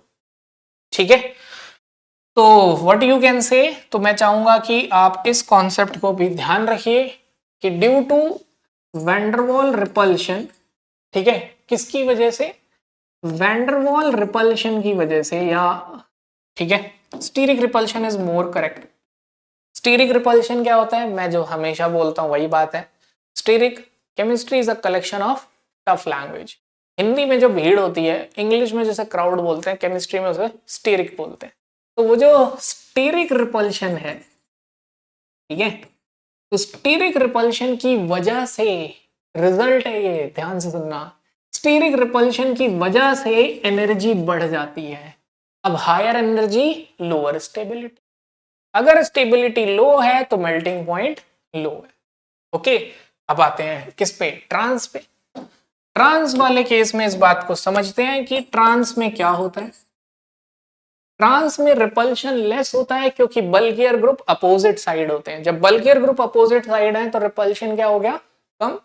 तो you can say it has less, chemistry is a collection of tough language, less steric repulsion. Repulsion कम है तो इसकी एनर्जी क्या है, लो। अब अगर एनर्जी लो है तो स्टेबिलिटी क्या है, हाई। तो you can say it has high stability. अगर स्टेबिलिटी हाई है तो मेल्टिंग पॉइंट भी क्या होगा, हाई। तो आई होप ये कॉन्सेप्ट हम समझ गए। फिर हम इसे लिख के याद करेंगे, देखिए लिख के याद होता है, और फिर हम ये स्टेटमेंट से वेरीफाई करें। तो let's write statement one. Statement one पढ़ते हैं। The dipole moment of trans isomer is zero. Trans का डाइपोल मोमेंट जीरो होता है, बिल्कुल सही बात है। ठीक है, वेरीफाई भी कर लेते हैं साथ के साथ। देखो ट्रांस का dipole moment zero. Now the boiling point of cis isomer is more than trans. Cis का बॉइलिंग पॉइंट ट्रांस से ज्यादा है, तो देख लेते हैं। बॉइलिंग पॉइंट ट्रांस का कम है और सिस का क्या है, ज्यादा है। तो second statement is also true. Third, cis isomer is more stable than trans. जो सिस आइसोमर होता है वो ट्रांस आइसोमर से ज्यादा स्टेबल होता है। तो देखें जरा क्या ये बात सही है। Which is more stable, high stability, trans is more stable than cis. तो ट्रांस इज मोर स्टेबल, तो ये स्टेटमेंट हो गई false. These are also called as configurational diastereomer. True, very true. ये ऑर्गेनिक में बच्चा बड़ा फंसता है। Geometrical isomers are also called as diastereomers. याद रखना है, क्वेश्चन में पूछ लेते हैं इनमें डायस्टीरियोमर कौन शो करेगा। तो अगर सिस और ट्रांस हैं तो they are also diastereomers. Very very important information, ये आपको पता होना है। ठीक है, then these are readily interconvertible under normal condition. how come, कैसे हो सकता है कि सिस और ट्रांस में चेंज हो जाए नॉर्मल कंडीशन में? क्योंकि जब सिस ट्रांस में चेंज होगा तो bond breaking and bond formation की जरूरत होगी, तो ये तो पॉसिबल ही नहीं है। तो it is highly incorrect statement. The melting point of trans isomer is more than cis. बिल्कुल सही बात है, ट्रांस का मेल्टिंग पॉइंट सिस से क्या होगा, ज्यादा होगा। देख लो, ट्रांस का मेल्टिंग पॉइंट सिस से क्या है, ज्यादा। तो मैं ऐसे क्वेश्चन को बहुत अप्रिशिएट करता हूं और मैं बोलता हूं कि आप इस टाइम स्टैम्प को यूट्यूब में जो गिवन है या इस क्वेश्चन का स्क्रीनशॉट ले लो। ये काफी अच्छा क्वेश्चन है, इसमें सारे कॉन्सेप्ट कवर करवा दिए। तो this statement is true. Trans isomer is more soluble than cis isomer. जो ट्रांस आइसोमर है वो सिस से ज्यादा सॉल्युबल होगा। अब सॉल्युबिलिटी क्या डिपेंड करती है, डिसॉल्व लाइक डिसॉल्व कॉन्सेप्ट पे, जो जैसा होगा उस पर डिसॉल्व होगा। तो अब आप बताइए, ट्रांस को वो ज्यादा सोल्यूबल बोल रहा है, तो ट्रांस को ज्यादा सोल्यूबल बोल रहा है, तो देखना जरा कौन ज्यादा सोल्यूबल होगा, जो ज्यादा पोलर होगा। ज्यादा पोलर कौन है? सिस। तो सिस इज मोर सोल्यूबल। तो लाइक डिसॉल्व लाइक कॉन्सेप्ट। तो देखो इसमें हम एक और स्टेटमेंट भी ऐड कर सकते हैं। कितना अच्छा क्वेश्चन बन गया, मतलब सारी इंफॉर्मेशन ऐड हो गई इसमें। तो यू कैन से, क्योंकि ये पोलर है तो it is more soluble in water. किसमें ज्यादा सोल्यूबल होगा ये? वाटर में। ओके, तो वेरी नाइस क्वेश्चन। इसको कहीं समराइज कर लेना, नोट मेक कर लेना इसका। नाउ अगला question, consider the following carbocation and stability of carbocations in increasing order. आप इस कार्बोकेटायन को कंसीडर करो और इसे इंक्रीजिंग ऑर्डर में अरेंज करो। ठीक है, करते हैं। C6H5CH2 plus benzyl carbocation, C6H5CH2 plus, इसमें रेजोनेंस नहीं है, तो मुझे समझ आया ये सेकंड जो है लास्ट में होना चाहिए। C6H5CH प्लस CH3, बेंजीन तो कॉमन है, कॉमन चीज को हमेशा ऑप्शन से हटा देते हैं, तो मैं बोलूंगा इसके पास 3 हाइपर कॉन्जुगेशन स्ट्रक्चर भी है CH3 होने के साथ। आप ऐसे भी कह सकते हो कि बेंजाइल के साथ ये सेकेंडरी भी है। यहाँ पे बेंजीन के साथ 2 CH3 ग्रुप हैं, तो you can say it has 6 alpha hydrogen. आपको समझ आ गया क्या कि सबसे ज्यादा स्टेबल हुआ फोर्थ। क्यों? बेंजीन तो कॉमन है, मैंने उसको देखा नहीं, मैंने सीधे देखा extra number of alpha hydrogen. 4 के बाद क्या हुआ? 3, 3 के बाद क्या हुआ? 1, क्योंकि 1 में रेजोनेंस है। लास्ट में आया 2, वाई? बिकॉज 2 में कोई रेजोनेंस नहीं है, सिर्फ एक CH2 का प्लस आई और C6H5 का थोड़ा सा माइनस आई, लेकिन ओवरऑल नेट प्लस आई। तो मैं चेक करूंगा 4 3 1 2 किसके साथ जा रहा है। 4 3 1 2, 4 3 2 1 4 1, तो 4 3 1 2, तो यू कैन से इस ऑप्शन को, यही हमारा ऑप्शन होगा। ठीक है, तो थोड़ा सा प्रिंटिंग एरर है, मैनेज इट। तो that is your answer A, option A. Okay, now which of the following compound will be most easily attacked by electrophile? तो देखा जीओसी कितना अच्छा है, बेंजीन को भी इसने कनेक्ट कर लिया कि किस पे इलेक्ट्रोफाइल सबसे पहले अटैक करेगा। अब what is the concept? Concept क्या है? अगर इलेक्ट्रॉन डेंसिटी, क्योंकि इलेक्ट्रोफाइल क्या होते हैं? Electrophile want electrons only, they are electron loving. तो अगर इलेक्ट्रॉन डेंसिटी बेंजीन रिंग पे हाई होगी तो डेफिनेटली इलेक्ट्रोफाइल इजीली अटैक करेगा। तो देखें जरा, नाइट्रो तो इलेक्ट्रॉन विड्रॉइंग ग्रुप है, क्लोरीन का माइनस आई थोड़ा सा डोमिनेंट होता है as compare to plus R, तो माइल्ड डीएक्टिवेटिंग, मतलब नेट इफेक्ट क्या है कि बेंजीन से इलेक्ट्रॉन डेंसिटी कम कर रहा है। थर्ड पार्ट, ये अपने इलेक्ट्रॉन डोनेट कर रहा है, तो ये तो इलेक्ट्रॉन डेंसिटी बढ़ा रहा है, और ये भी डोनेट कर रहे हैं इलेक्ट्रॉन डेंसिटी, बट फर्क है, एक इलेक्ट्रॉन डेंसिटी बढ़ा रहा है हाइपर कॉन्जुगेशन से और एक इलेक्ट्रॉन डेंसिटी बढ़ा रहा है रेजोनेंस से। तो कौन ज्यादा इलेक्ट्रॉन डेंसिटी बढ़ा रहा है? थर्ड। तो थर्ड वाले केस में बेंजीन रिंग पे इलेक्ट्रॉन डेंसिटी सबसे ज्यादा है, जिसकी वजह से इलेक्ट्रोफाइल सबसे पहले इसी पे अटैक करेगा। अगर पूछें लीस्ट रिएक्टर तो हम बोलेंगे फर्स्ट। यहां पर मैं चाहता हूं आप एक और बात समझो, एक बहुत ज्यादा वर्ड यूज होता है एक्टिवेटिंग एंड डीएक्टिवेटिंग। अब डाउट इसलिए आता है कि सिर्फ इतना ही यूज होता है, आधा। एक्चुअली पूरा स्टेटमेंट है activating towards electrophilic substitution reaction. अगर इलेक्ट्रोफाइल यहाँ अटैक करेगा तो ज्यादा एक्टिवेटिंग। तो यहाँ पे आप बताइए इलेक्ट्रोफिलिक अटैक के लिए बेंजीन को कौन एक्टिवेट कर रहा है? तो यू कैन से इलेक्ट्रॉन डोनेटिंग ग्रुप कर रहे हैं। क्यों? क्योंकि वो इलेक्ट्रॉन डेंसिटी बढ़ा रहे हैं और इलेक्ट्रोफाइल इजीली आ जाएगा। तो यू कैन से जो इलेक्ट्रॉन डोनेटिंग ग्रुप होते हैं दे आर एक्टिवेटिंग, पूरी स्टेटमेंट याद रखो, activating towards electrophilic substitution reaction. और जो इलेक्ट्रॉन विड्रॉइंग ग्रुप्स होंगे वो बेंजीन से इलेक्ट्रॉन डेंसिटी घटाएंगे, जैसे फर्स्ट ऑप्शन, यानी कि इलेक्ट्रोफाइल इजीली अटैक नहीं कर सकता, means deactivating towards what? Electrophilic substitution reaction. Okay, तो ये बात भी हमें ध्यान रखनी है, काफी बच्चे इसमें कंफ्यूज रहते हैं। Now this option, correct order of acidity for the following compound, इस कंपाउंड में एसिडिक स्ट्रेंथ का ऑर्डर बताइए। तो मैं सिंपली देखूंगा कि अरे ये तो सारे बेंजोइक एसिड है, मैं तो ऑर्थो इफेक्ट पे जाऊंगा। तो फर्स्ट में 2 ऑर्थो इफेक्ट है, सेकंड में एक ऑर्थो इफेक्ट है, तो मैं बिल्कुल क्लियर हो गया 1 इज मोस्ट एसिडिक। तो मैं देखूंगा चारों ऑप्शन में 1 कहाँ है, तो मेरे पास 2 ऑप्शन ऐसे आए जिसमें 1 है। फिर मैं देखूंगा 3 और 4 में से भी 2 is more acidic because of ortho effect, तो 1 के बाद क्या आएगा 2। तो मैं देखूंगा 1 के बाद 2 किस में आ रहा है। तो देखो कभी क्या होता है ना, लगातार प्रिडिक्ट करना आसान होता है, कभी हाईएस्ट एंड लीस्ट। तो किसी भी एक चीज को लॉ मत बनाओ, क्वेश्चन के हिसाब से फ्लेक्सिबल रहो कि जितनी जल्दी आंसर गेस कर सके। तो 1 के बाद 2, तो मेरा आंसर आ गया 1 ए। बाकी अब कर लेते हैं, ये मेटा पोजीशन पे लगा है माइनस आई इफेक्ट शो करेगा, एसिडिक स्ट्रेंथ बढ़ाएगा। ये पैरा पे लगा है प्लस आर शो करेगा, एसिडिक स्ट्रेंथ घटाएगा। Means 3 is more acidic than 4। तो यहाँ पे क्या याद रखना है, number 1 ortho effect, number 2 minus I effect increases acidic strength, number 3 plus R effect decreases acidic strength, and so is your answer. तो आपको बिल्कुल लर्न होना चाहिए एसिडिक स्ट्रेंथ कौन कौन से फैक्टर पर डिपेंड करते हैं, बेसिक स्ट्रेंथ कौन कौन से फैक्टर पे डिपेंड करते हैं। अब देखते हैं क्वेश्चन। ये है बेंजीन पे CH3 bromine in presence of sunlight. आप बताइए number of possible bromo products excluding stereo isomer. Stereo isomer को एक्सक्लूड नहीं करना।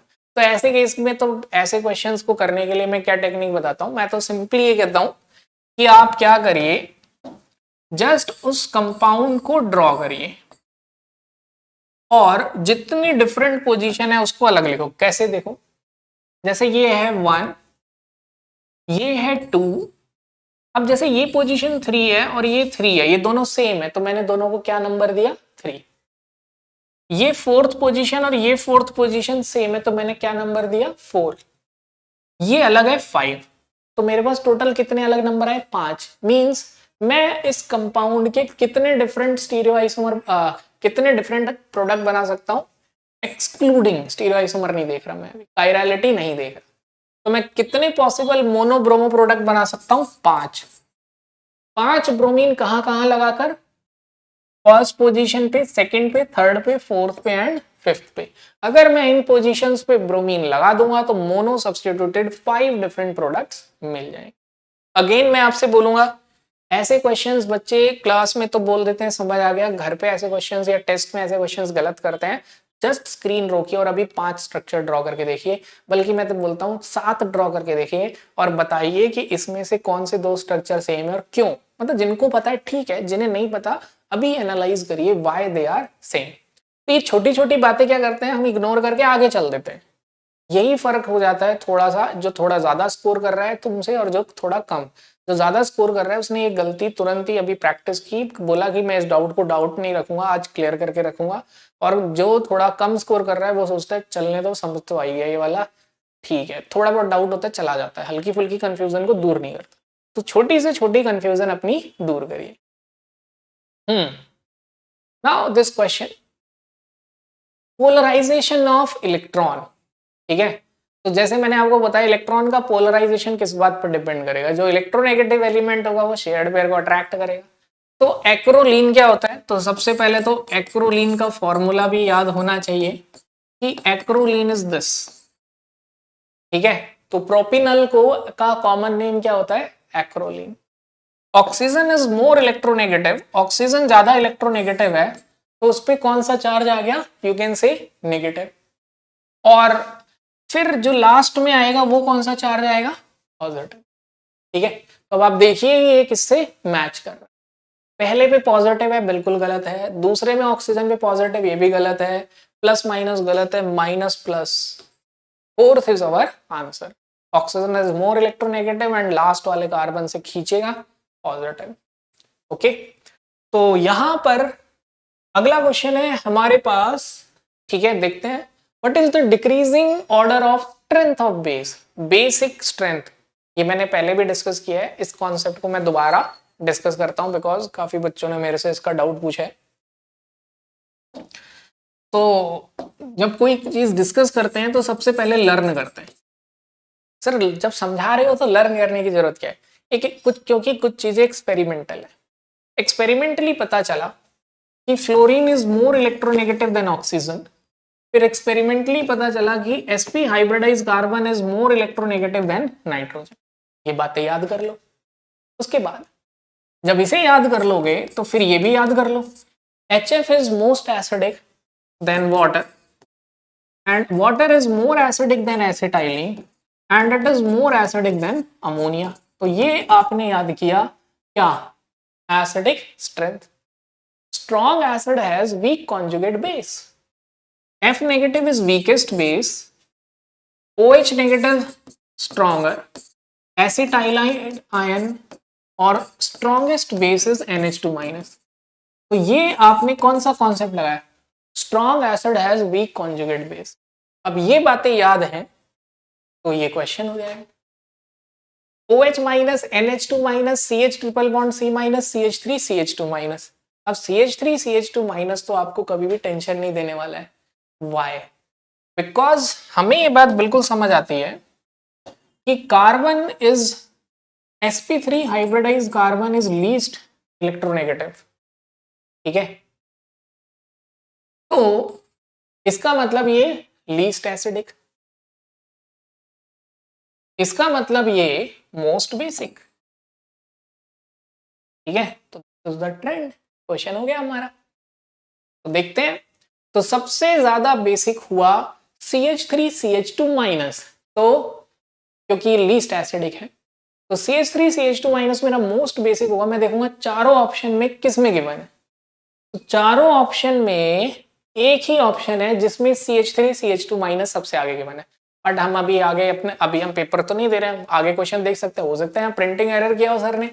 तो देखो उसके बाद कौन है? NH2 minus. चेक करें, NH2 माइनस है। उसके बाद कौन है? C triple bond C। Check करें, यस। फिर उसके बाद OH माइनस। तो yes, this it has no printing error, this is absolutely right और ये हमारा आंसर है। तो यहां पर मैं आपसे क्या कहने वाला हूं कि यहां पर हमने अपना जीओसी का जो पूरे टेस्ट पेपर्स हैं और उसमें जीओसी के जितने भी अभ्यासक में अलग अलग टेस्ट पेपर में क्वेश्चंस आए हैं उनका डिस्कशन खत्म किया। तो अब मैं यहाँ पे एक ही चीज कहूंगा कि हमने तो अपना जो भी मेहनत की है इससे आपने जो सीखा है दिस इज अराउंड 10%। जैसे कि मैंने आपको बोला ही है कि लर्निंग कर्व कहता है कि किसी भी लेक्चर से आप 10% सीखते हो। अब 90% आप इसको रिवीजन से ही सीख सकते हो। तो कैसे? मैंने ड्यूरिंग द लेक्चर जो बातें बताई कि जो चीजें लर्न करनी है राइट इट 5 टाइम्स। देखो सीखोगे आप लिख के ही, अब इस बात को समझने में कितनी देर लगानी है ये आपके ऊपर। So keep practicing. Thank you.